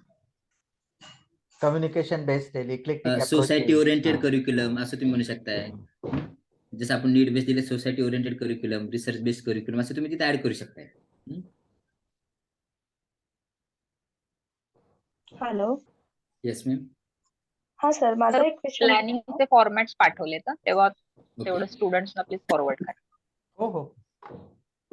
Hello sir, तुम्ही सांगितल्याप्रमाणे की evaluation of learn म्हणजे 4 वरती, unit number 4 वरती फक्त आपल्याला आतापर्यंत evaluation बद्दल विचारलं आहे, टूल्स बद्दल विचारलं आहे, CC बद्दल विचारलं आहे आणि डेव्हलपमेंट ब्लूप्रिंट, आणि बाकीचे पुढचे जे रुब्रिक्स किंवा जे मॉडेल आन्सर्स त्याबद्दल आपल्याला यावेळी काही विचारलं जाईल का? ते 2 जे शेवटचे राहिले ते. कारण तुम्ही मागच्या वेळी बोलला होता की रुब्रिक्स बद्दल आपण आतापर्यंत काही क्वेश्चन आलेला नाही. तर म्हणजे असं काही होऊ शकतं का? म्हणजे का आपण ह्या जास्त फोकस आपण ह्या म्हणजे 4.1 methods, tools and CC and blueprint वरती करायचं आहे? मीनाक्षी मॅम. येस. सरांनी तुम्हाला ज्या प्रश्नांची एक सूची तुम्हाला दाखवली की आतापर्यंत कोणकोणते प्रश्न विचारण्यात आलेले आहेत, तर त्यामध्ये model answers and scheme of marking and rubrics यावर आतापर्यंत प्रश्न विचारलेले नाही. तर तुमचं असं आहे की आता तो प्रश्न येऊ शकतो का? ठीक आहे. तर प्रश्न येऊ शकतो किंवा नाही हे निश्चित सांगणं अवघड आहे. पण बघा, जसं त्या दोन्ही कॉन्सेप्ट आहेत, कोणत्या रुब्रिक्स आणि model answer and scheme of marking, तर त्या कॉन्सेप्टचं तुम्हाला थोडक्यात माहिती असणं आवश्यक आहे. कारण का जनरली जर त्यांच्यावर क्वेश्चन आलाही तरी देखील मला असं वाटतं की तो 2 मार्कांसाठी येऊ शकतो. जर प्रश्न आला तर, आतापर्यंत तर विचारण्यात आलेला नाही, पण जरी प्रश्न आला तरी त्यावर तुम्हाला जो स्कोप दिलेला आहे, तर तुमच्या सिलेबसमध्ये जो त्या कंटेंटला देण्यात आलेला जो स्कोप आहे, त्या स्कोपच्या अनुषंगाने तुम्हाला त्या कन्सेप्ट बद्दल थोडीफार माहिती असणे आवश्यक आहे. जसं व्हॉट इज रुब्रिक, अशा प्रकारचा एखादा प्रश्न त्या ठिकाणी तयार होऊ शकतो. किंवा how you will distribute marks among the unit or for unit test paper, how you will prepare a model answer for unit test paper, अशा प्रकारचा एखादा प्रश्न त्या ठिकाणी तुम्हाला येऊ शकतो. तर ती कॉन्सेप्ट तुम्हाला माहिती असणं आवश्यक आहे थोडक्यात, की रुब्रिक म्हणजे काय. अशा प्रकारे जर तुम्हाला ती कॉन्सेप्ट माहिती आहे तर त्यावर जर 2 मार्कांचा प्रश्न आला तर तुम्ही तो तयार करू शकता. पण जनरली काय होतं की जे जास्त इम्पॉर्टंट फॅक्टर्स आहेत तर त्याच्यापेक्षा त्या युनिटला 5च मार्क देण्यात आलेले आहेत. ठीक आहे. प्रत्येक युनिटला 5 मार्क अलॉट झालेले आहेत आणि त्यामुळे काय होतं की जो पोर्शन जास्त इम्पॉर्टंट आहे असं पेपर सेटरला वाटतं, त्या कंटेंटला जास्त वेटेज देण्यात येतं. तर त्यामुळे कदाचित जसं कंटिन्युअस कॉम्प्रिहेन्सिव्ह इव्हॅल्युएशन आहे किंवा इव्हॅल्युएशन टेक्निक्स आहेत, मेथड्स ऑफ इव्हॅल्युएशन आहे, टूल्स ऑफ इव्हॅल्युएशन आहे. हे सगळे ज्या टेक्निक्स आहेत त्या इव्हॅल्युएशन प्रोसेसमध्ये जास्त इम्पॉर्टंट आहेत. म्हणून मला असं वाटतं की तुम्ही त्यावर जास्त फोकस करा आणि ह्या फक्त ओव्हरऑल असं वरवर फक्त ती कॉन्सेप्ट तुम्हाला माहिती असू द्या. प्रश्न आपला सुटू नये त्यासाठी फक्त ती कॉन्सेप्ट थोडीफार तुम्हाला माहिती असू द्या. Okay ma'am, thank you ma'am. Ma'am इथे इथे प्रश्न दिलेले आहेत पहा, मी याच्यावरती मगाशी दाखवले, परत एकदा दाखवतो मी ते. Evaluation and of the learners याच्यावरती आलेले प्रश्न एक साधारणतः तुमच्या एक लक्षात येऊन जाईल की कंटिन्युअस अँड कॉम्प्रिहेन्सिव्ह वरती सर्वात जास्त प्रश्न आलेले आहेत. 2 नंबरला प्रश्न आलेले टूल्स ऑफ इव्हॅल्युएशन वरती आणि 3 नंबरला मग डेव्हलपिंग अ ब्ल्यू प्रिंट किंवा मेथड्स ऑफ इव्हॅल्युएशन, याच्या अशी ही क्रमवारीता आहे साधारणतः. आणि इथे तुम्ही जो प्रश्न विचारला रिपोर्टिंग रुब्रिक वरती कुठलाही प्रश्न नाही. नंतर scheme, test item, model answers and scheme of marking याच्यावरती पण अद्याप प्रश्न विचारला गेलेला नाही. सांगता येत नाही काय होईल ते, पण एक just you should get which point should be focus here. Yes, over to. Madam तुम्ही प्रोफिशियन्सीला जसे कीवर्ड्स दिलेला तसं काही ह्याच्याबद्दल Yes, देता येईल का? कीवर्ड्स बेटा तुम्हाला तुमचे स्वतः तयार करायचे आहेत. कारण पण काय त्याचा होईल ते मी खूप तुम्हाला फक्त फायदा उदाहरणादाखल झाला. सांग हा. त्याचा खूप ते फक्त फायदा मी झाला. तुम्हाला हो हो खरंच थँक्यू सो मच. कमी वेळेत म्हणजे जास्त कव्हर करता आला आम्हाला आणि ते विसरले गेले नाहीत शेवटपर्यंत. नाही ते तुम्ही विसरणारच नाही तुम्हाला. तुमचा पूर्ण सिलेबस होईल, डीएलएडचा तुमचा पाठ्यक्रम होऊन जाईल, पण ते तुम्हाला कधीच विसरणार नाही आणि ते टेक्निक थ्रूआउट लाईफ तुम्हाला कामी पडणार असं टेक्निक आहे. म्हणून तुम्ही काय करायचं की तुम्ही जसं मी तुम्हाला सांगितलं मगाशी तुम्हाला एक मी दाखवलं होतं की जसं इव्हॅल्युएशन अशा प्रकारे तुम्ही काय करा की एका पेजवर ते सगळं युनिट तुम्ही उतरवून घ्या. म्हणजे आपण जसं पिक्चर तयार करतो तर एका पिक्चर असं आपण म्हणतो ना वन पिक्चर सेज 1000 वर्ड्स. एका पेजवर तुम्ही काय करा सगळं ते उतरवून घ्या आणि जसं इथे जर तुम्हाला पॉइंट्स दिसत असतील टूल्स ऑफ इव्हॅल्युएशन क्वांटिटेटिव्ह, मग त्यामध्ये 6 पॉइंट्स आहेत किंवा 7 पॉइंट्स आहेत. तर त्या 7ही पॉइंट इथे आता तुम्हाला क्रम लक्षात ठेवणं आवश्यक नाही. जसं आपल्याला त्या ठिकाणी प्रोसेस ऑफ रायटिंग मध्ये क्रम लक्षात ठेवणं गरजेचं होतं, तसं इथे तुम्हाला क्रम लक्षात ठेवायचा नाही. म्हणून तुम्ही काय करा की तुम्हाला जसं सोयीचं होईल एखादा वर्ड तुम्ही सगळे ते कीवर्ड्स जे आहेत पहिलं लेटर असेल जसं क्वांटिटेटिव्ह इव्हॅल्युएशन मध्ये long answer question, then short answer question, objective question, oral test, performance test, standardise achievement test and diagnostic test असं 7 दिलेलं आहे.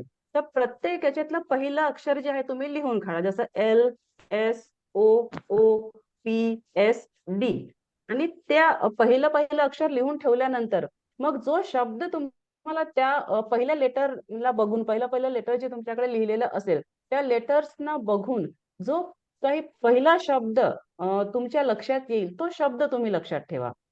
आणि कसं प्रत्येकाने तो आपापला वेगळा लक्षात ठेवायचा. मी वर्गाध्यापन करताना देखील विद्यार्थ्यांना विचारलं की तुम्ही काय सुचवता तुम्ही सांगा. तर त्यांनी खूप इतके छान छान आणि अफलातून असे त्यांनी सुचवले अगदी विद्यार्थ्यांनी शब्द, तर तुम्हाला ते नक्कीच सुचेल है ना. तर तुम्ही काय करा फक्त ते पॉइंट्स लिहून काढा. पहिलं लेटर घ्या आणि ते लेटर बघितल्यानंतर तुम्ही स्वतः तयार करा की कोणता शब्द तयार होतो आणि निश्चित तुम्हाला सुचेल. तुम्हाला आमच्यापेक्षा जास्त इनोव्हेटिव्ह आणि क्रिएटिव्ह सुचेल. मॅडम पण तेवढा आता वेळ नाहीये मॅडम. आम्ही सगळं ते म्हणजे वेळ त्याला नाही. तेवढे क्रिएटिव्हिटी कीवर्ड हा राईट तयार करण्यासाठी हा त्यामुळे मी गेल्या PPT शेअर करा ना मॅम प्लीज. तुमचे हे पेजेस शेअर करा ना मॅम प्लीज. सर हे पेजेस आपण पीडीएफ फॉर्मॅट मध्ये शेअर करू शकतो का? कारण मी आजच दुपारी तयार केले त्यामुळे मी पीपीटी तयार करू शकले नाही. तर ह्याचं पीडीएफ तयार करून मी शेअर करू शकते का? पाठवते मी. है ना सर मॅडम ते एकाच युनिट बद्दल आहे का? नाही मी ते सगळे युनिटचे तयार केलेले आहे. फक्त तिसरं युनिट माझं थोडस मीनाक्षी मॅम, येस सर आपण काय करूया ठीक आहे, तुम्ही मला हे आपलं लेक्चर झाल्यानंतर तुम्ही त्याची पीडीएफ करा, मला शेअर करा सो दॅट बरं I can post it to all the guys. Don't worry. हा मी काय करते कॅम स्कॅनरने त्याचं पीडीएफ तयार करते. Great. कॅम स्कॅनरने फोटो घेऊन आणि मग मी तुम्हाला लगेच ते शेअर करते. येस है ना. येस आणि मी त्यामध्ये असं लिहून पण ठेवलेलं आहे जसं फीचर्स ऑफ रायटिंग स्किल आहे. तर आपल्या इथे थोडीशी आता गफलत होऊ शकते कारण आता आपण S4 चा पेपर देऊन आलेलो आहोत. तर आपल्याला फीचर्स ऑफ रायटिंग आता माहिती वेगळे. त्या आहे. दिवशी एका मुलीने छान प्रश्न केला होता, मिनलने केला होता बहुतेक. तर इथे बेटा तुम्हाला लक्षात ठेवायचं आहे की S4 chapter is over now. Now just we have to focus on S6. ठीक आहे, इथे हे आहे आपल्याला ते लिहायचं आहे. Because now our aim is to get good marks. Okay, so S4 मध्ये जे काही दिलेलं असेल that chapter is over now. Now you have to switch on to S6. तर इथे फीचर्स आपले वेगळे आहेत. इथे 10 पॉइंट्स वेगळे देण्यात आलेले आहेत. Have to focus on these 10 points. त्या दिवशी तुम्ही प्रश्न केलं होतं की मॅडम तिकडे ते आहेत. तर आता S6 मध्ये जेव्हा तुम्हाला फीचर्स ऑफ रायटिंग विचारले जातील तर हे 10 पॉइंट्स तुम्हाला लिहायचे आहेत. त्यामध्ये 10 पैकी 5 जे आहेत ते S वरून स्टार्ट होणारेच आहेत. ठीक आहे, त्यानंतर CBDPF ह्यावरून एखादा शब्द तुम्हाला तयार करता येईल. तर ह्या पेजेसचं PDF मी करून सरांना पाठवते आणि ते तुम्हाला नंतर फॉरवर्ड करतील. ठीक आहे. Excuse me, sir. Can you hear me, sir? हा, व्हिडिओ ऑन करा प्लीज. एक विचारायचं होतं की आम्ही आता काही व्हिडिओ ऑन करा, व्हिडिओ ऑन करा प्लीज. सर ऍक्च्युली मी बाहेर आहे. पॉसिबल असेल तर करा, काही आवाज अडचण नाही. त्यामुळे. हा, हा. ठीक आहे, ठीक आहे. एक विचारायचं होतं की आता आम्ही काही स्टुडंट्स पुण्याहून जॉईन झालोय. आम्हाला ही लिंक आली होती. बरं. पण आता तुम्ही जे काही PPT शेअर कराल ते आमच्यापर्यंत तर येणार नाहीत. तर जर काही असं तुमच्या आत्याकडे ज्या PPT रेडी आहेत त्या तुम्ही स्क्रीनवर दाखवाल का? म्हणजे मग आम्ही स्क्रीनशॉट काढू शकतो. नाही, एक काम करा तुम्ही, हे सेशन झाल्यानंतर तुम्ही मला पर्सनली फोन करा. मी तुम्हाला त्या ग्रुपमध्ये ऍड करतो. मी हा. चॅट बॉक्स मध्ये माझा नंबर लिहिलेला पहा. एक मिनिट. ओके. हा, तर तो नंबर वरती मला फोन करा आणि मग बरं. मी तुम्हाला ते लिंक पाठवेल so that you can join that group and then you will get the details about all the PDFs. Okay, कारण मग मी कसं त्या मी माझ्या ग्रुपवर शेअर करू शकते. म्हणल्यावर त्या पुण्यात आम्ही जितक्या जणी जॉईन झालोय त्यांना पण त्या मिळू शकतील. फक्त सगळ्यांना द्या, हे तुमच्या पुरतं ठेवू नका. नाही, तेच म्हणलं ना, तुम्ही जर मला दिलं तर आमचा जो Yes, ग्रुप share आहे करा त्या सगळ्यांना. ग्रुपवर मी ते Share शेअर करा. करेन. Yes. भले त्यांना यूज म्हणजे ते होऊ न त्यांना पण होऊ. येस हो, त्यांना पण त्या युज होतील म्हणूनच मी विचारलं. Yes yes sure. ओके, ठीक आहे. सगळ्यांकडेच आता तो तुम्ही चॅट बॉक्स मध्ये दिलाय म्हणल्यावर तो सगळ्या नंबर आलेलाच आहे सगळ्यांकडे. Yes yes yes. प्रॉब्लेम नाही येणार नाहीये. Thank you sir. Okay. Shinde sir, हा, बोला ना सर. एक असा प्रश्न विचारला असतो की explain the types of planning असं विचारलं जाऊ शकतो. तर हा. जसं आता पालनकर मॅडमने सांगितलं तसं की एक शब्द हिंट असे देतो की अमूल हा शब्द तिथं लक्षात ठेवायचा. Amul, annual, monthly, unit and lesson planning असे एक तुम्हाला एक शॉर्ट फॉर्म तिथे तयार करतात की अमूल, म्हणजे त्याच्यावर सुद्धा आपल्याला हिंट लक्षात राहील की शब्द लक्षात राहतील तिथे असे. अमूलचं लक्षात ठेवा. Annual, monthly, unit and lesson planning. There are 4 types of the planning. Okay. तर मग हे सगळे डिस्क्राईब म्हणजे करायचे का? सगळे अॅन्युअल, युनिट, लेसन सगळेच.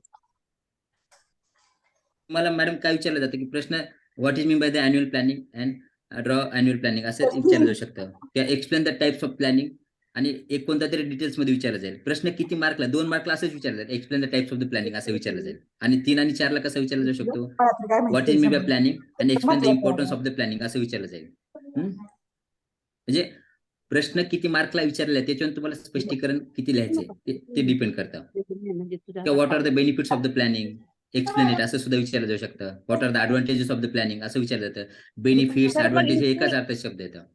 इथे ना आपण प्लॅनिंग मध्ये लॉंग टर्म आणि शॉर्ट टर्म प्लॅनिंग लिहायचं नाहीये ना? हे पहा, मी प्रश्न स्क्रीनवरती दिसत असतील तुम्हाला. हे सगळे प्रश्न आतापर्यंत विचारले गेलेले प्लॅनिंग, इयरली प्लॅन आणि मंथली प्लॅनच्या संदर्भात विचारले गेलेले. हे तुम्ही पाहू शकता. Sir, hello sir. हा, बोला. मला थोडस थोडं एक कन्सेप्ट क्लिअर करता का की क्लास फॉर्मेशन आणि क्लास मॅनेजमेंट म्हणजे त्याच्यामध्ये थोडं जरा कन्सेप्ट थोडी क्लिअर केली तर जरा sir.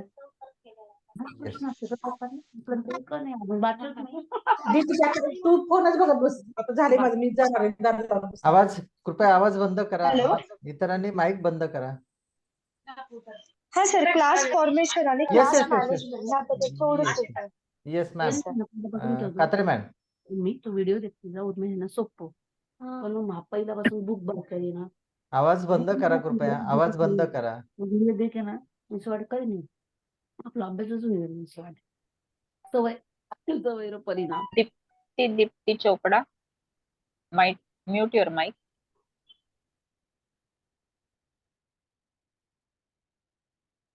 Thank you. Meenakshi ma'am, over to you. Pair work काय प्रश्न आहे तुमचा? परत एकदा विचारा. कोण विचारत होतं ते? अर्चना क्लास फॉर्मेशन आणि क्लास मॅनेजमेंट असं दोन्ही मध्ये त्यांना फरक पाहिजे होता. हा ओके, थोडं ओके. मला त्याची कन्सेप्ट थोडीशी हे क्लिअर पहा, आणि जरा याच्यामध्ये फरक क्लास पाहिजे. क्लास क्लास फॉर्मेशन मध्ये एक लक्षात ठेवा, how to form the class. म्हणजे थोडक्यात मला डेस्क कसा लावायचा आहे, माझा टेबल कुठे असेल, माझा ब्लॅकबोर्ड कुठे असेल, लाईटची व्यवस्था कशी असेल. ओके, मुलांना कुठं बसल्यानंतर ब्लॅकबोर्ड चांगला होईल. That is about the class management आणि सॉरी क्लास फॉर्मेशन. आणि क्लास मॅनेजमेंट मध्ये लक्षात ठेवायचं, it's related about the actually teaching. Yes, Meenakshi मॅमला मी सांगेल, त्यांनी डिटेल सांगतील त्या संदर्भात. Yes yes, class formation and class management ना. Yes yes. हा, आपल्याला बरेचदा काय होतं की कधी कधी बहुवर्ग अध्यापन करावं लागतं. म्हणजे एक शिक्षकी शाळा असेल किंवा आपल्या शाळेतील काही शिक्षक सुट्टीवर असतील, तर अशा वेळेस काय होतं की आपल्याला क्लास मॅनेज करावी लागते किंवा 3-4 वर्ग मिळून आपल्याला 3-4 क्लासेस मिळून आपल्याला त्या ठिकाणी मॅनेज करावं लागतं. किंवा कधी कधी एखादी ऍक्टिव्हिटी करण्याकरिता, एखादा उपक्रम घेण्याकरिता आपल्याला आपला इंडिव्हिज्युअल क्लास देखील आपल्याला मॅनेज करावा लागतो, राईट. तर त्यावेळेस आपल्याला क्लास फॉर्मेशन कसं, म्हणजे वर्ग रचना कशी राहील माझी, की जसं आपल्याला एखादी ऍक्टिव्हिटी किंवा एखादा क्राफ्टचा क्लास घ्यायचा असेल तर आपण जनरली सर्कलमध्ये विद्यार्थ्यांना बसवतो, है ना. किंवा एखादं कधी कधी आपण यू शेप मध्ये क्लासचं फॉर्मेशन करतो. तर वर्ग रचना जी आहे ती माझी कशा प्रकारे राहील, की प्रत्येक विद्यार्थी हा पहिल्या बाकावर मला दिसायला पाहिजे, पहिल्या नंबरवर मला दिसायला पाहिजे. तर class formation is a concept related to the position of students and the furniture.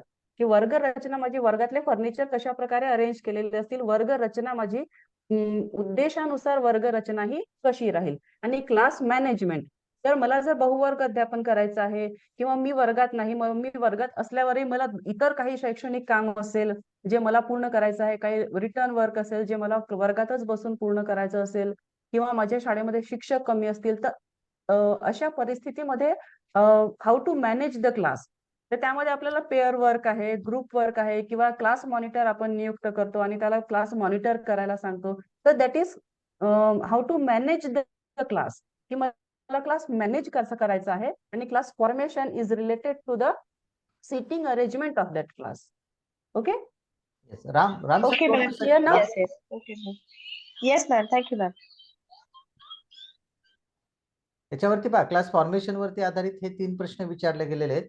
Explain the importance of class formation, त्यानंतर state the advantages of pair and group work, त्यानंतर how will you form the pair and group in the class, आणि what are the qualities of group leader. हे साधारणतः class formation आणि class management वरती प्रश्न विचारले गेलेले आहेत अद्याप. Okay, next question.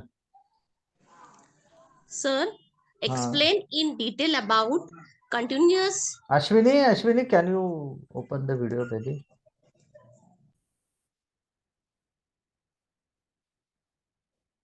Ashwini? Yes, very good.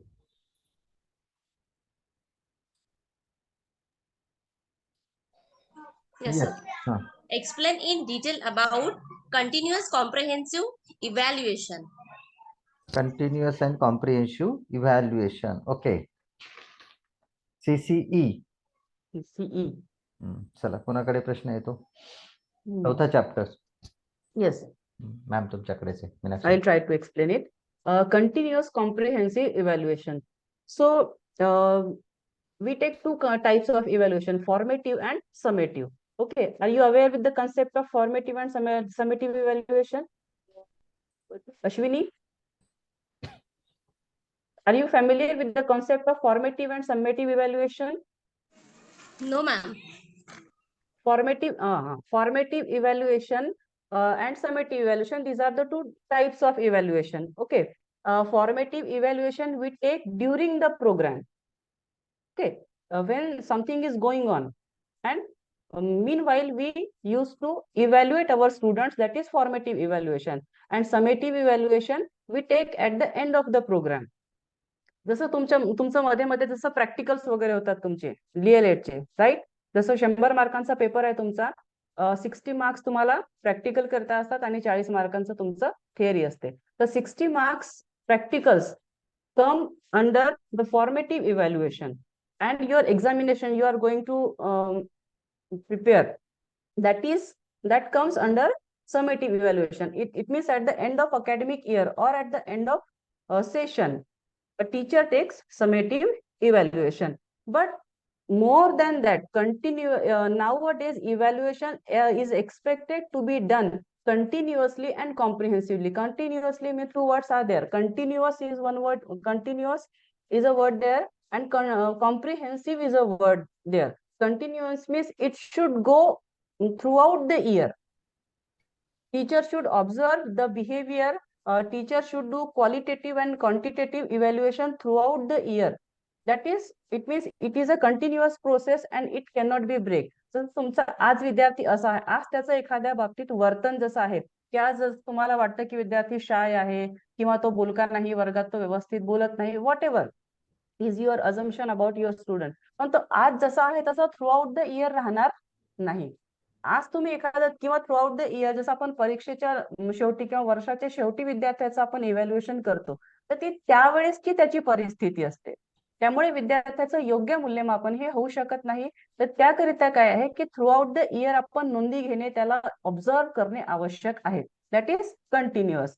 And comprehensive. Comprehensive is related to the holistic development of the student, की त्याचं academic plus it means curricular and co-curricular achievements, academic and non-academic behavior, all the things should be included in evaluation. That is comprehensive. It should be all inclusive. All round development of student is expected there. That is continuous and comprehensive evaluation. Clear? Yes. ठीक है, चलो next question.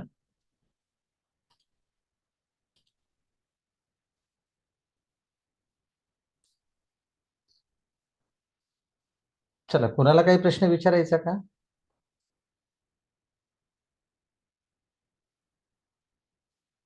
Very good. Hello Pragya open the video. Open the video. Sir non print आणि print material मध्ये तर आपले जास्त question विचारले जातात, बरोबर आहे, पण त्याच्यामध्ये जरा थोडंसं अनकन्व्हेन्शनल मटेरियल मध्ये जरा थोडं एक्सप्लेन करता का त्याबद्दल? म्हणजे आपण त्यात कोणते पॉइंट ऍड करणार अनकन्व्हेन्शनल मटेरियल मध्ये, कसं काय म्हणजे आपण? Okay, doctor Ram sir. Sir ती पीपीटी एक आपली ओपन करा, त्याच्यामध्ये आपण दिलेले ते पूर्ण पॉइंट्स. तो पण मी बोलतो त्यांच्याशी की कॉन्व्हेन्शनल म्हणजे काय, तर पारंपरिक, आणि अनकॉन्व्हेन्शनल म्हणजे काय, अपारंपरिक किंवा आधुनिक असं त्याला म्हटलेलं आहे. हा, मग मला वाटतं वरच्या याच्यामध्ये का बघा, ते नाही खाली असेल, खाली स्क्रोल करा.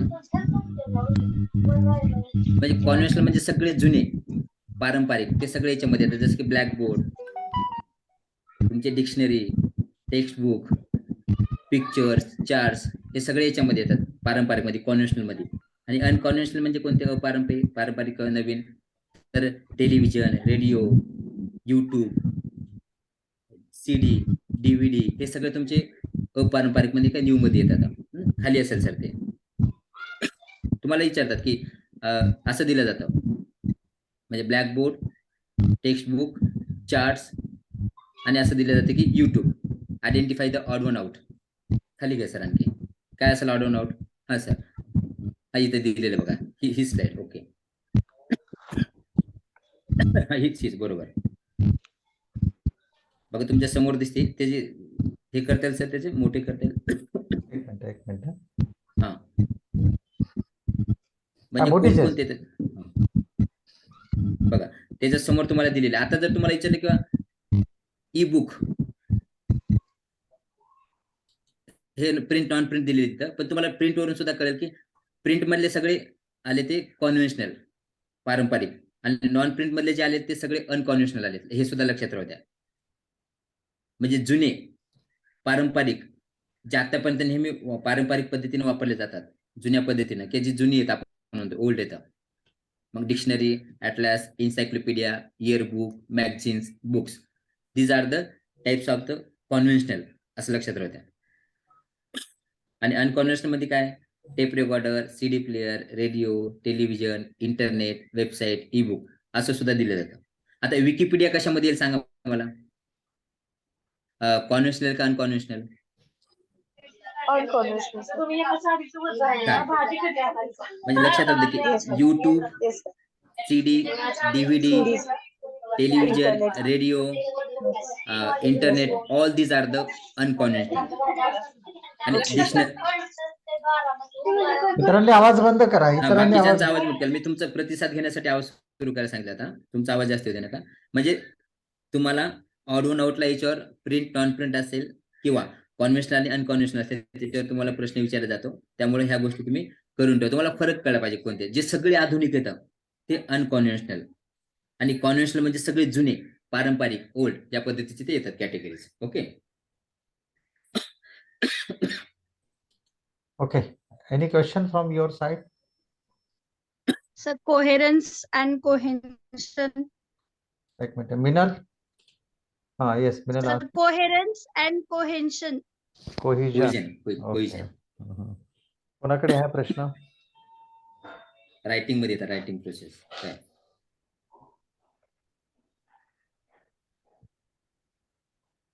कोणत्या चॅप्टर मध्ये हा प्रश्न? तो सिलेबस आहे का?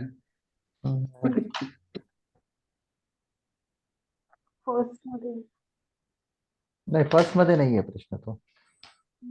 हा S4 चा प्रश्न आहे सर आय थिंक. तिकडे इकडे बी विचारला जातो का असं वाटतं मला. Yes sir. इकडे विचारलेला आहे का? आहे का जुन्या मॅच तुम्हाला काही दिसत नाही सर? आहे का आपल्याकडे तसं काही? नाही आपल्याकडे नाही सर. तो कोहिजन आणि कोहेरन्स नाहीये. हा येस येस सांगा ना. सर ऍक्च्युली सर ऍक्च्युली आता आहे ना तुम्ही शेअर केलाय तुमचा एक व्हिडिओ शिंदे सर. हा बोला ना. हा त्याच्यावरती आता आहे ना म्हणजे मी मगाशी बघत होते ना तर तुम्ही एक व्हिडिओ आहे ना ह्याच्यावरती शेअर केलाय आता ग्रुपला. Yes yes yes. हा त्याची तुम्ही डिटेल इन्फॉर्मेशन दिली म्हणजे डिफरन्स बिटवीन बोथ. हा पण फक्त तो S6 चा एकदा शोधून पहा बरं का. कारण काय होतंय. येस सर S6 मध्येच आहे. आहे का? S6 हो सर हो. Lesson number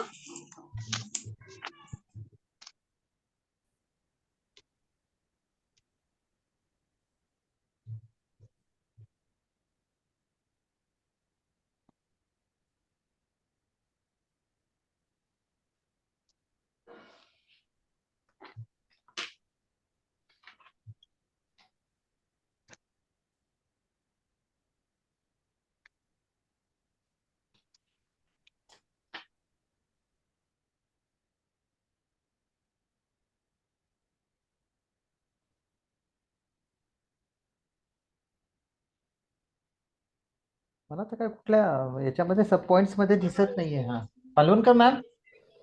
Palwankar. हा येस सर. S4 चा प्रश्न आहे बेटा तो. हा तो S4 मध्ये प्रोफिशियन्सी इन रायटिंग स्किल मध्ये. हा बेटा S4 मध्ये तो S4 चा फीचर्स ऑफ रायटिंगचा शेवटचा पॉइंट आहे तो 6वा right. मुद्दा आहे फीचर्स ऑफ रायटिंग मध्ये. हा तर मग तो व्हिडिओ तो जरी टाकला गेला असेल माझ्याकडून तर तो पाहू नका कारण मी कन्फ्युज आहे. S4 मध्ये आहे फीचर्स ऑफ S4 मध्ये रायटिंग. आहेत. येस कदाचित माझ्याकडे S6 म्हणून तो टाकला गेला असेल तुम्हाला. Okay yes. Next question. Any?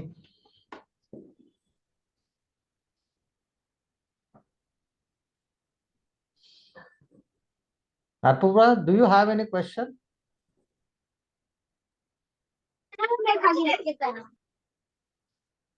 चला हाँ आरफ कौन है?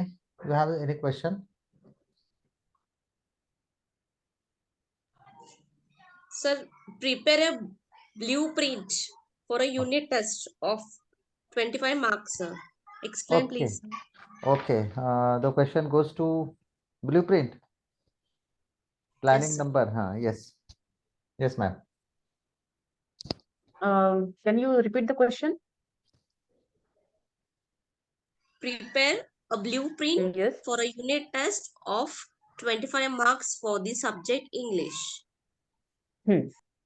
तुम्हाला ब्लूप्रिंट तयार करायची आहे 25 मार्क्स साठी. ठीक आहे. तर ब्लूप्रिंट तयार करताना कोणत्या 3 गोष्टी लक्षात ठेवाव्या लागतात मुख्यत्वे? कशाच्या आधारावर आपण Objective. ब्लूप्रिंट तयार करतो? Yes. Objective, content, Yes. and yes. type of yes. Objective, questions. Content and type of question. तर तुम्ही युनिट टेस्ट तयार करत आहात तर युनिट टेस्ट तयार करताना तुम्हाला आधी वेटेज डिसाइड करावं लागेल की कोणत्या युनिट, जसं एखाद्या युनिटमध्ये 4 लेसन असतील, ठीक आहे, तर 4 लेसन पैकी तुम्हाला किंवा 4 सब युनिट्स किंवा सब पॉइंट्स असतील, तर कोणत्या पॉइंटला तुम्हाला 25 पैकी किती मार्क्स द्यायचे आहेत, that is weightage according to the content. ठीक आहे. देन तुम्हाला डिसाईड करावं लागेल की 25 पैकी ऑब्जेक्टिव्ह क्वेश्चन्स किती असतील, लॉंग आन्सर क्वेश्चन्स किती असतील, शॉर्ट आन्सर क्वेश्चन्स किती असतील. That is weightage according to the type of questions.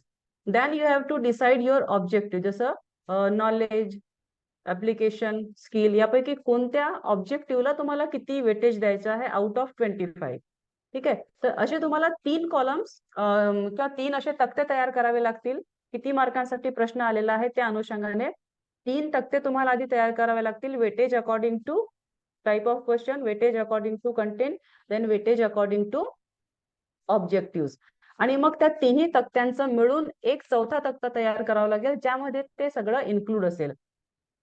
ठीक आहे. तुमच्या टेक्स्टबुक मध्ये जर तुमच्याकडे जे स्टडी मटेरियल असेल, तुमच्या स्टडी मटेरियल मध्ये तुमच्या टेक्स्टबुक मध्ये पेज नंबर 111 वर ते अगदी व्यवस्थित दिलेलं आहे.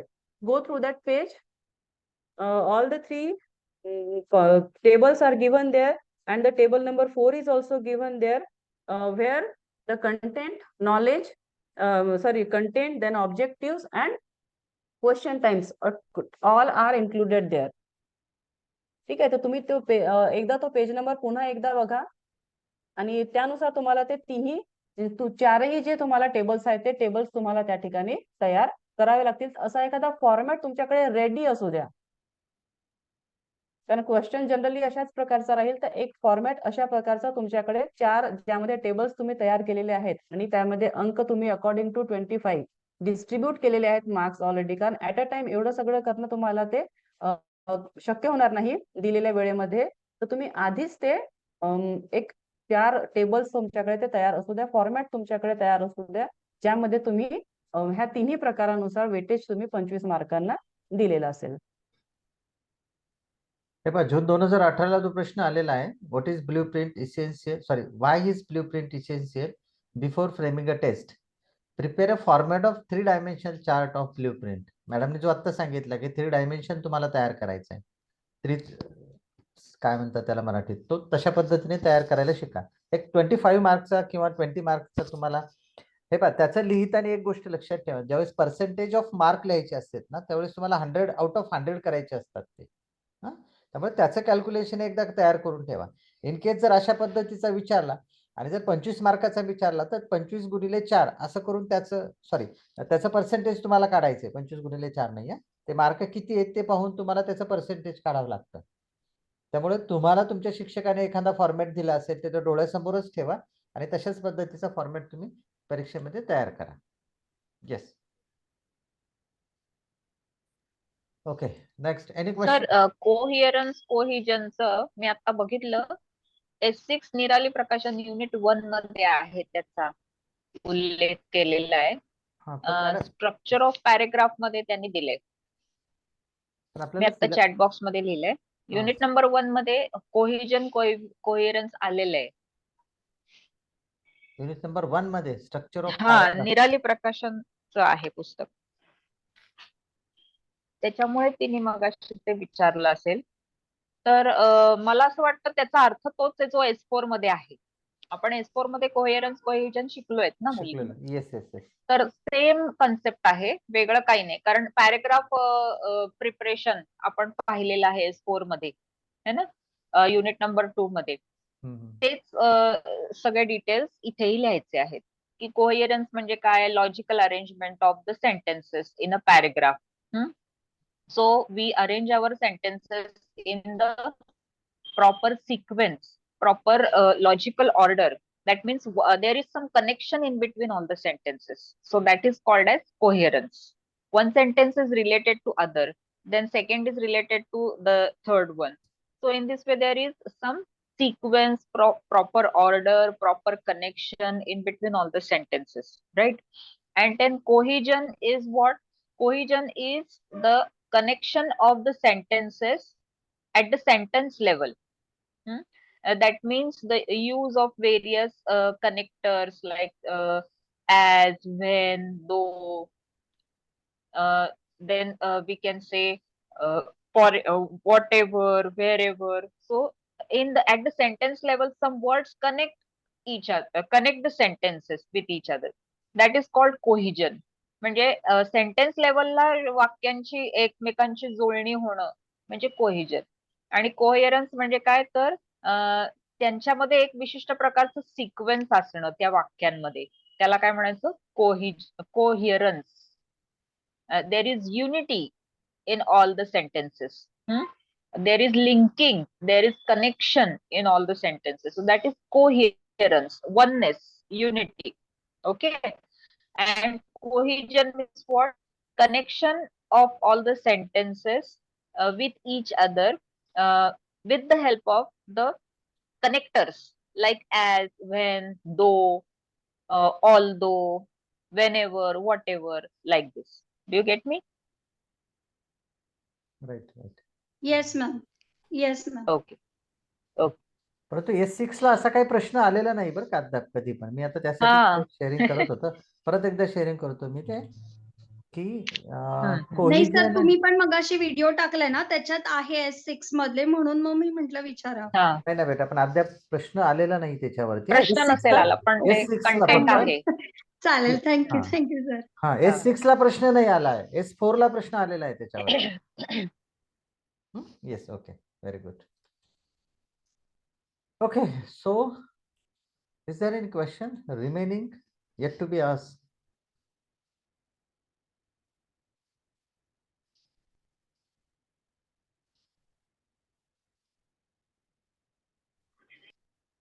बरं, युनिट नंबर 1 वरती कोणालाही प्रश्न नाही. माझं काम कमी केलं तुम्ही सगळ्यांनी.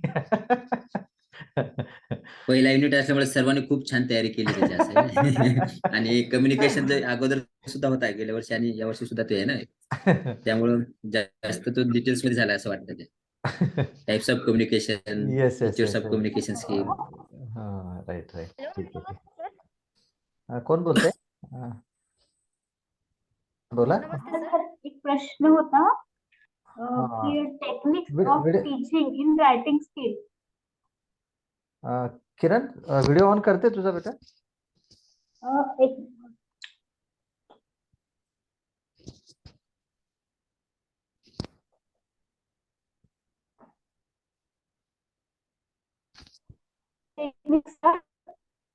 बोल. Techniques of teaching writing skill मधला क्वेश्चन थोडा एक्सप्लेन करून सांगू शकता का? अरे वा, मी विचारल्यानंतर एक प्रश्न आला पहिल्या प्रकरणावरती. फीचर्स ऑफ रायटिंग स्किल वरती ना बेटा? हॅलो, तुझा आवाज थोडा क्रॅक होतो म्हणून तुला विचारतो. Techniques of teaching writing skill. Okay, ठीक आहे. Okay, thank you. फर्स्ट 1.3 मधला आहे sir, method and techniques. Okay, very good, काय हरकत नाही. ओके, आपण आता फीचर्स ऑफ, मी तुम्हाला पीपीटीज दाखवतो म्हणजे, so that you will get the detail idea. Features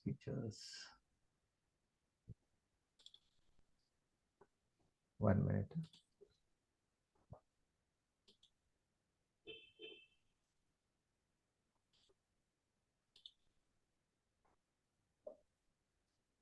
पीपीटीने तुमच्याही लक्षात येऊन जाईल ते पटकन.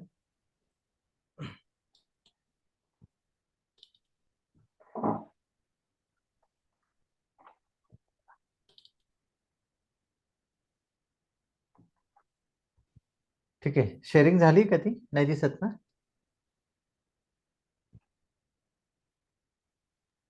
दिसत नाही सर, दिसत नाही. एक मिनिट.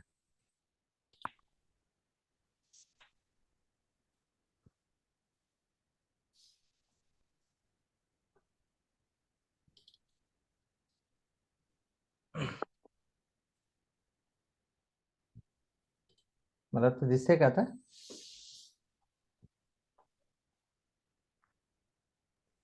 लॅपटॉपची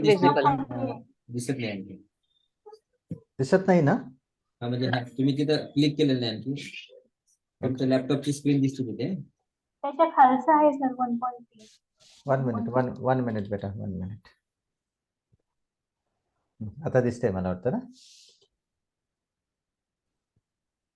yes sir. ओके. हा, आता याच्यावरती पहा, युनिट नंबर 1 वरती आधारित जे काही 4 महत्वाचे मुद्दे आहेत त्याच्यापैकी प्रश्न हा याच्यातले 4 मुद्दे कोणते पहा. Features of communication skill, second one features of writing skill, third one आहे methods and techniques of teaching writing skill. त्याच्या कंसामध्ये लिहिले पहा, याच्यावरती अद्याप एकही प्रश्न विचारला गेला नाही. आणि चौथा आहे techniques to avoid spelling mistakes. Okay. त्याच्यापैकी याच्यावरती म्हणजे फीचर्स ऑफ रायटिंग स्किल वरती आलेले प्रश्न, मित्रांनो इथे जो तुम्हाला प्रश्न दिसेल, what are the sub skills of writing skill and what are the sub skills of writing, म्हणजे सब स्किल्स ऑफ रायटिंग वरती प्रश्न आला तर these are the sub skills of writing skill. मग याच्यामध्ये कोणकोणते भाग येऊ शकतील, मी फीचर्स कडे पण येतोय, पण हा एक महत्वाचा प्रश्न आहे. याच्यामध्ये व्होकॅब्युलरीच्या संदर्भात तुम्हाला लिहिणं गरजेचं आहे. सब स्किल्स ऑफ रायटिंग, त्यानंतर स्ट्रक्चरल अॅक्युरसी त्याच्यामध्ये तुम्हाला लिहिणं गरजेचं आहे. त्याच्या पुढे मी एक एक 2-2 ओळी लिहिलेल्या आहेत. नंतर ऑर्थोग्राफिक अॅक्युरसी हा एक भाग तुम्हाला लिहिणं गरजेचं आहे. ग्रामर आणि डिक्शन जो मागच्या पेपरला पण आपण S4 ला त्याची चर्चा केलेली होती. ओके. त्याच्यामध्ये मग कॅपिटलायझेशन वगैरे या सगळ्या गोष्टी आलेल्या आहेत. आता हा प्रश्न जो काही विचारलेला आहे की discuss the features of writing skill, हा 2 मार्काला विचारलेला गेलेला प्रश्न आहे. मग आता फीचर्स मगाशी मला वाटतं मॅडमनी, कात्रे मॅडमनी या संदर्भात थोडी माहिती दिलेली होती की S4 मध्ये पण आपल्याला थोडं रायटिंग स्किलच्या संदर्भात प्रश्न आला होता.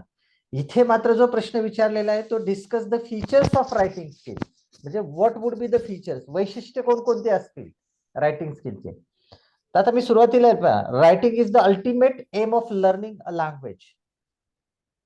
Writing is a skill. Writing forms requires complete control of muscles of hand and wrist and their coordination with eyes and mind. Writing should be legible. There should be fluency and beauty in writing. हे for example तुम्हाला ही माहिती देण्याचं कारणच याच्यामध्ये की futures आपल्याला identify कसे करता येईल, तर you should know about what is actually the writing skill.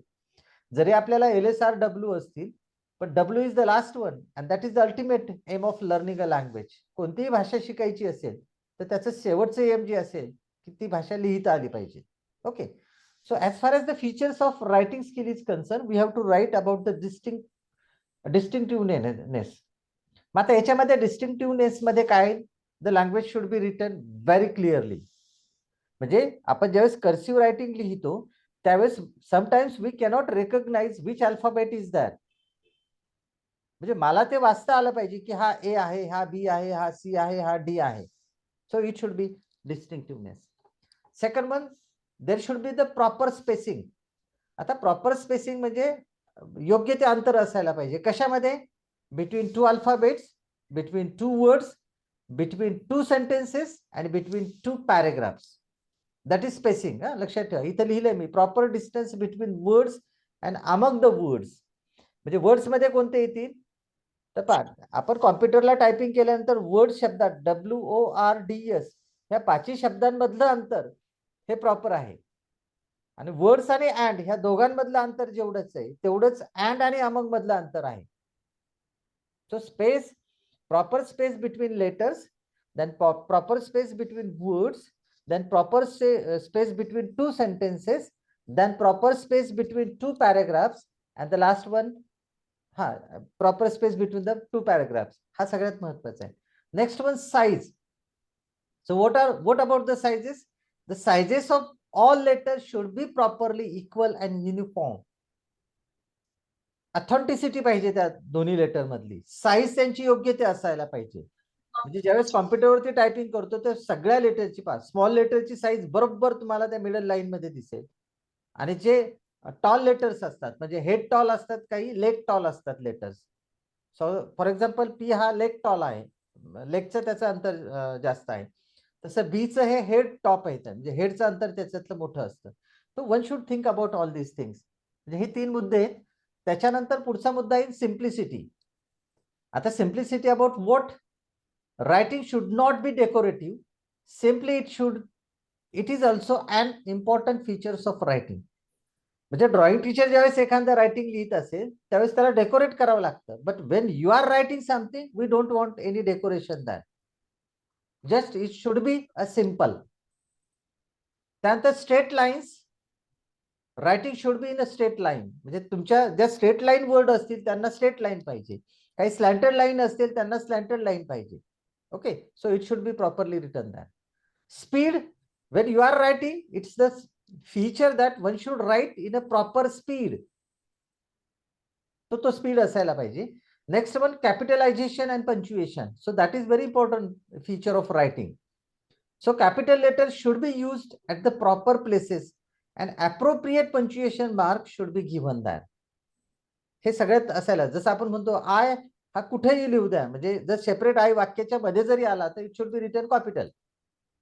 पण तोच आय जर लेटर मध्ये आला तर त्याला आपल्याला स्मॉल लिहावं लागतं. So that is the punctuation, very important punctuation. आणि कॅपिटलायझेशन तुम्हाला माहिती आहे, पंच्युएशन माहिती आहेत सगळे. तुम्हाला फुल स्टॉप वापरायचा, इन्व्हर्टेड कॉमर्स वापरायचे, सेमीकॉलन वापरायचे, फुल स्टॉप वापरायचे, एक्सक्लेमेशन मार्क वापरायचे.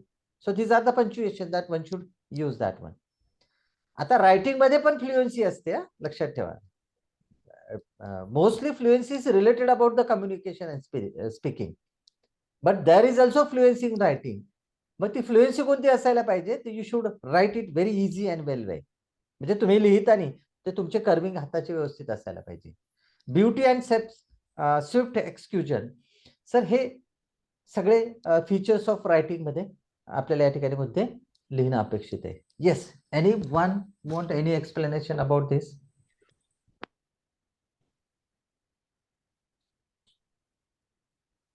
ओके किरण, मला वाटतं तुझ्या प्रश्नाचं उत्तर तुला मिळालेलं असेल. हो सर, थँक्यू सर. ओके, चलो, एनी क्वेश्चन? हॅलो, नमस्ते सर. एक मिनिट, कोण बोलताय? खांडले ना? हाँ येस, एक मिनिट. हाँ बोल बेटा. आता which are the types of paragraph sir?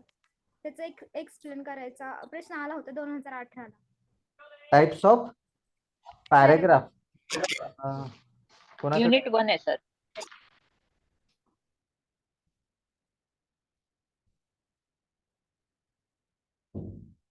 Unit 1 मध्ये ना मॅडम, मला कन्फ्युजन असं आहे की S4 मध्ये टाइप्स ऑफ नाही सर, निराली प्रकाशन मध्ये आहे. तर हा टाइप्स ऑफ, बोलू का? हा बोला ना, बिंदास बोला. हा, आता टाइप्स ऑफ पॅराग्राफ्स म्हटलं तर 4 आहेत त्याचे टाइप्स: डिस्क्रिप्टिव्ह, नरेटिव्ह, एक्सपोजिटरी आणि आर्ग्युमेंटेटिव्ह. तर as the name suggest, descriptive paragraph म्हणजे थोडक्यात काय, वर्णन आपल्याला पाहायला मिळतं. So descriptive of some events, description of some events. So it is done in some particular order. So that is why it is called as descriptive paragraph. This descriptive paragraph describes some events, some places, some objects, or some we can say the programs, some feelings. There is some description of places, people, events, and feelings, etc. So that's why it is called as descriptive paragraph. And then narrative paragraph. Narrative paragraph is different than descriptive paragraph. How it is different? Because it tells the story which is actually happening. It describes the event which is actually happening. It is taking place.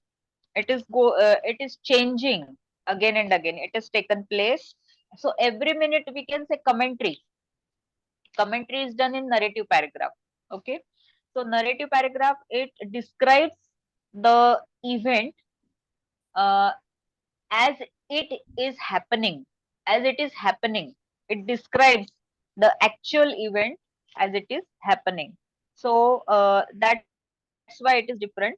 And as in we can say, as in Mahabharata, Sanjay describes the situation of war to Dhritarashtra. In the same way, there is running commentary in narrative paragraph.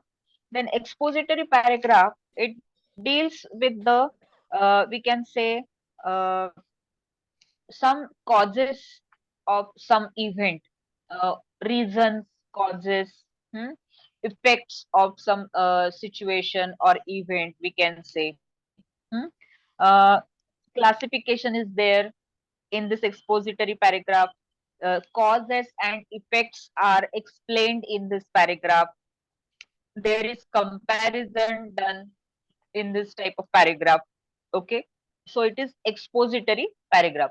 So in expository paragraph, some causes, reasons, effects of certain event are explained, comparison is done, and it is expository. And argumentative, as the name suggests, there is argument, whether the we can say science is good or bad. So there is argument done in the form of science and against science. All the two views of the same topic is discussed in argumentative paragraph. Science is blessing or curse. Mobile is blessing or curse. So all the two different sides of a coin are discussed in argumentative paragraph. Okay, so these are the 4 types of paragraph: Okay, thank you, ma'am. descriptive, narrative, expository, and argumentative. आता मुलांचं थोडं मी confusion या ठिकाणी दूर करतो, कारण होतं काय की सिलेबस मध्ये आपल्याला जे गोष्टी दिल्यात ना, युनिट नंबर 1 मध्ये जे आहे ना, फीचर्स ऑफ कम्युनिकेशन स्किल दिलेलं आहे, त्यानंतर फीचर्स ऑफ रायटिंग स्किल दिलेले आहे, आपल्याला टाइप्स ऑफ रायटिंग दिलेले नाही, ते S4 मध्ये दिलेले आहे. Okay, methods and techniques of teaching writing skill, methods and technique दिलेलं आहे, इथे हे नाही दिले, टाइप्स ऑफ रायटिंग नाही दिलेले. आणि चौथा जो मुद्दा आहे, techniques to avoid spelling mistakes, ह्या 4च गोष्टी युनिट नंबर 1 मध्ये दिलेल्या आहेत. आता हा पुस्तक प्रत्येक पुस्तकामध्ये तुम्हाला वेगवेगळा भाग मिळेल, हे लक्षात ठेवा. परंतु आपल्याला बेस कुठला आहे, तर आपल्याला परीक्षा परिषदेने किंवा SCERT ने जे पुस्तक पब्लिश केलेलं आहे शिक्षकांसाठी खास सिलेबसचं, तर त्याच्यामध्ये हा कुठलाही मुद्दा दिलेला नाही. आणि मी ज्यावेळेस इथे प्रश्न पाहत होतो, युनिट नंबर 1 वरती आधारित पुढे पॅराग्राफचा प्रश्न आला का, तर अद्याप कुठेही प्रश्न आलेला नाहीये. हे पहा, मी तुम्हाला तुमच्या समोर सगळ्या प्रश्नपत्रिका आहेत माझ्याकडे, आणि I am damn sure that there won't be any question about the paragraph, types of paragraph. तर तुम्ही हे सगळ्यांनी लक्षात ठेवा. मॅडमनी सांगितलेलं ते उत्तर बरोबरच आहे, परंतु मला असं वाटतं की इथे सिलेबस मध्ये कुठेही दिलेला नाही, तरी पण तुमच्या माहितीसाठी या ठिकाणी सगळी माहिती या ठिकाणी मॅडमनी दिलेली आहे. Okay, next. Any question?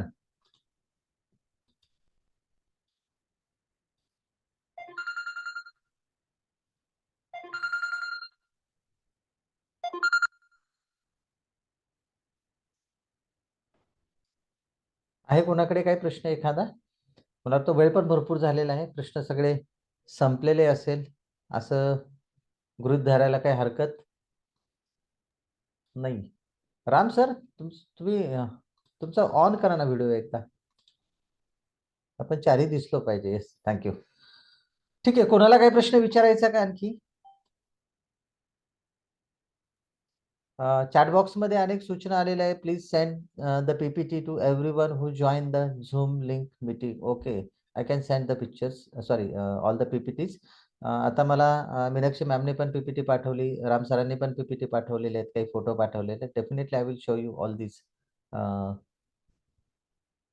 Materials to you. Okay ma'am, can you sir, share प्लॅनिंगचे फॉर्मॅट्स मिळाले तुम्हाला?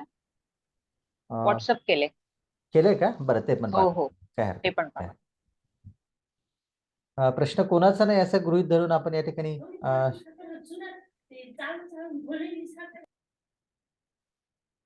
ओके, प्रश्न संपलेले असेल असं गृहीत धरून आमचे सगळे तज्ञ तुम्हाला शेवटच्या या ठिकाणी शुभेच्छा देतील उद्याच्या पेपरला, आणि आपण या ठिकाणी थांबूया. विथ द टाइम जरी कोणाकडे एखादा प्रश्न आला तर definitely you are free to ask अस.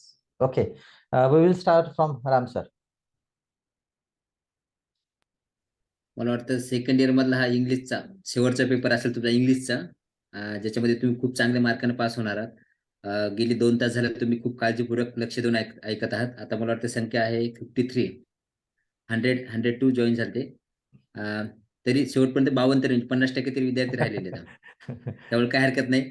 गर्दीपेक्षा दर्दी असणारे लोक तुम्ही आहात, विद्यार्थी आहात. त्यामुळे तुमचा चांगल्या पद्धतीने सगळ्यांनी रिव्हिजन घेण्याचा प्रयत्न केलेला आहे.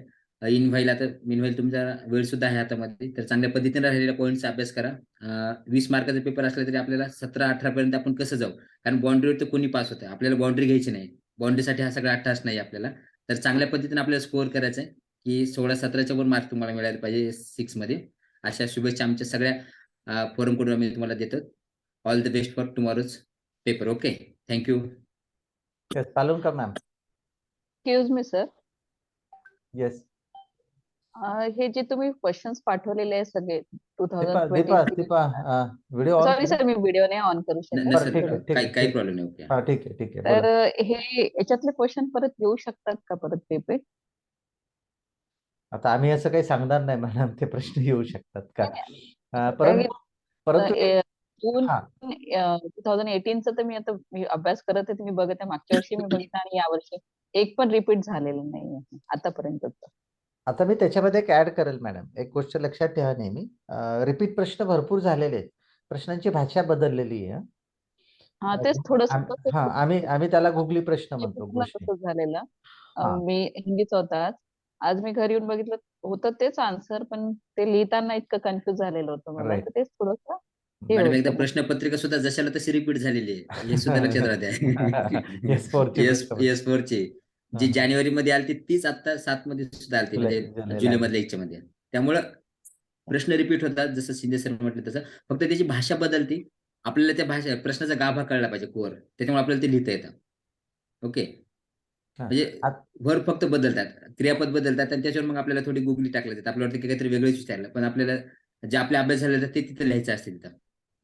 ओके, त्याच्यासाठी प्रत्येकाने ना कीवर्ड्स लक्षात ठेवा. कीवर्ड्स आता ब्ल्यू प्रिंट आलं तर ब्ल्यू प्रिंट वरती प्रश्न कोणता येणार, why blue print is very necessary आणि what are the 3 formula dimension of blue print, असाच प्रश्न. प्रश्न विचारताना कसा विचारेल, what is the blue print असं विचार, डिस्क्राईब द ब्ल्यू प्रिंट असा प्रश्न विचारला जाईल, एक्सप्लेन द ब्ल्यू प्रिंट. तुम्हाला कीवर्ड कोणता लक्षात ठेवायचा, ब्ल्यू प्रिंट लक्षात ठेवायचा. ओके, कम्युनिकेशन विचारलं, what are the types of communication असा प्रश्न विचारला. एखादा माझ्यासारखा असेल तर काय म्हणेन, explain the types of communication. मग आता व्हॉटनी प्रश्न विचारला आणि एक्सप्लेननी प्रश्न विचारला, answers both answers are one and the same. मग तुमच्यासारख्याच विद्यार्थ्यांचं काय लक्षात येतं की अरे तिथं व्हॉटनी प्रश्न विचारलेला होता आणि तिथं वाय एक्सप्लेननी प्रश्न विचारलाय, मग कदाचित याचं उत्तर वेगळं असेल, त्याचं उत्तर वेगळं असेल. तर असं करू नका. तुम्ही प्रत्येक युनिटचं ना कीवर्ड्स लक्षात ठेवा आणि मग कीवर्ड्सला धरून आलेला प्रश्न तुम्ही त्या प्रश्नाचं उत्तर लिहायला सुरुवात करा. हा सगळ्यात महत्वाचा मुद्दा आहे. मला वाटतं मी सुरुवातीला पण टेक्निक्स मध्ये ही गोष्ट सांगितलेली की तुमचे कीवर्ड्स असे पक्के असायला पाहिजेत. Features of communication, how to avoid the spelling mistakes, त्याचे keyword. Spelling mistake, avoid spelling mistake, प्रश्न कसाही येऊ द्या ना, वाकडा तिकडा कसाही येऊ द्या ना, इम्पॉर्टन्स ऑफ कीवर्ड्स विचारले किंवा दुसऱ्या पद्धतीने प्रश्न विचारले, उत्तर तर तेच असणार आहे त्याचं. त्यामुळे प्रश्नांची भाषा थोडी बदलली जाते, प्रश्न अनेक रिपीट होतात. दीपा. ठीक आहे. Okay okay sir, thank you so much. चलो ओव्हर टू पालवणकर मॅम. सर्वांना खूप खूप शुभेच्छा, wish you all the best. आणि आता ऐन वेळचा अभ्यास तुम्ही कसा कराल, तर साधारणपणे आलेले जे मागच्या प्रश्नपत्रिकांमध्ये जे आलेले क्वेश्चन्स असतील त्याचे सरांनी सांगितल्याप्रमाणे कीवर्ड्स हे तुम्ही पाठ करा आणि ते लिहून काढा आणि मग त्याचं एक्सप्लेनेशन तुम्ही तुमच्या भाषेमध्ये करू शकता, असं माझं तुम्हाला म्हणणं आहे.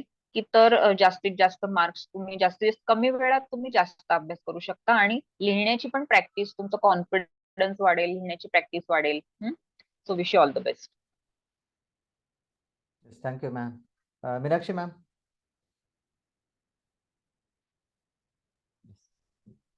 येस, सर्व विद्यार्थ्यांना खूप खूप शुभेच्छा.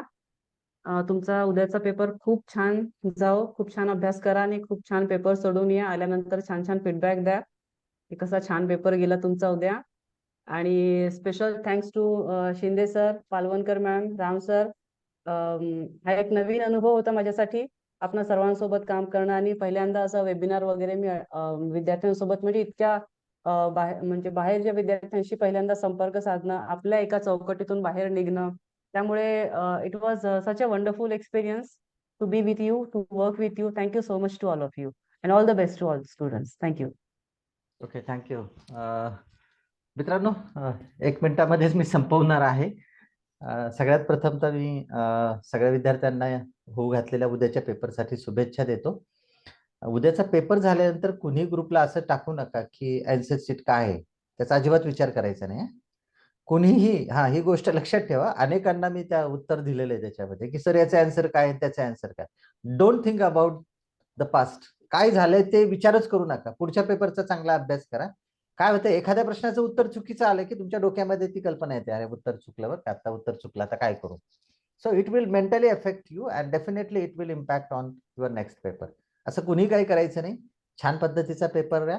आज झोप चांगली घ्या, मेमराईज करा छान पद्धतीचं, झोप चांगली घ्या आणि उद्याचा पेपर सगळ्यांना चांगला जावो ही आमची तळमळीची इच्छा आहे. तुम्हाला जर आणखी काही एखादा प्रश्न वाटला तर मी सगळ्या आमच्या तज्ञांना विनंती करतो की तुमचा मोबाईल नंबर चॅट बॉक्समध्ये टाका, so that they can, if they require any kind of answer from your side, just we will be happy to answer you once again. तर आमच्या चारींचे नंबर त्या ठिकाणी, माझा नंबर मी वरती टाकलेलाच आहे. माझे तिन्ही मित्र या ठिकाणी नंबर टाकतील. आपण निश्चित तुम्हाला शंका असेल ते विचारा. उद्याच्या पेपरसाठी सर्वांना शुभेच्छा. मित्रांनो, पालवणकर मॅम असे ना, रामचट्टे सर असे ना, मीनाक्षी मॅम असे ना, किंवा इतर आमच्या ग्रुपचे जे काही लोक असतात ते नेहमी सहकार्य करत असतात आणि त्यांच्या सहकार्याशिवाय, या सगळ्यांच्या सहकार्याशिवाय आपण अशा पद्धतीचा वेबिनार घेऊ शकत नव्हतो. म्हणून परत एकदा मी पालवणकर मॅमचे थँक्स म्हणून या ठिकाणी राम सरांना पण थँक्स म्हणून. मीनाक्षी मॅम ह्याच वेळेला आमच्या वेबिनारमध्ये आलेल्या आहेत. आम्ही अनेक वेळा वेबिनार घेतलेले आहेत, परंतु महाराष्ट्रातले जे अनेक तज्ज्ञ लोक आहेत त्याच्यामध्ये त्यांचं नाव ज्यावेळेस मला कळालं त्यावेळेस मी त्यांना फोन केल्यानंतर त्या क्षणी त्या म्हणाल्या सर की निश्चित I will be glad to have with you. खरं त्यांनी पण अतिशय चांगल्या पद्धतीचे या ठिकाणी मार्गदर्शन करायचा प्रयत्न केला. त्या सगळ्यांचे परत एकदा माय फाउंडेशनच्या वतीने, DLED टीचर्स एज्युकेटर्स ग्रुपच्या वतीने आणि SK सोमय्याच्या वतीने मी परत एकदा ह्या सगळ्यांचे या ठिकाणी आभार व्यक्त करतो. पुढच्या वर्षी आपण परत अशा पद्धतीचे सेमिनार आयोजित करणार आहोत. पुढच्या वर्षी मात्र तुम्ही या सेमिनारला नसावेत, आमची अशी सगळ्यांची इच्छा आहे. तुम्हाला सगळ्यांना पेपर चांगले जावोत आणि ज्या वेळेस वेळ मिळेल त्या वेळेस निश्चित आमच्याशी संपर्क साधा. तुमचे इन्स्पिरेशन, तुमचे चांगले वर्ड्स निश्चित आम्हाला काम करायला पुढे भाग पाडतील. अशा पद्धतीची या ठिकाणी आशा व्यक्त करतो आणि परत एकदा सर्वांना धन्यवाद देऊन आजचे या ठिकाणी सेमिनार संपवतो. ग्रुपवरती जे विद्यार्थी आहेत त्यांना या तज्ञांनी जे काय आता PPT पाठवलेले आहेत ते मी परत एकदा शेअर करणार आहे आणि ज्यांना या ग्रुपमध्ये, DLED इंग्लिश ग्रुपमध्ये जे काही जॉईन नाहीत त्यांनी मला कृपया मेसेज टाकावा. त्यांना जॉईन केल्यानंतर आपण हा व्हिडिओ या ठिकाणी हा व्हिडिओ पण आपण लगेच अपलोड करणार आहे अर्ध्या तासामध्ये. तुमच्या मित्रांना, मैत्रिणींना तो द्या, so that they will just get some inspiration from this video. So thank you once again and thank you and all the best to all of you. Thank you.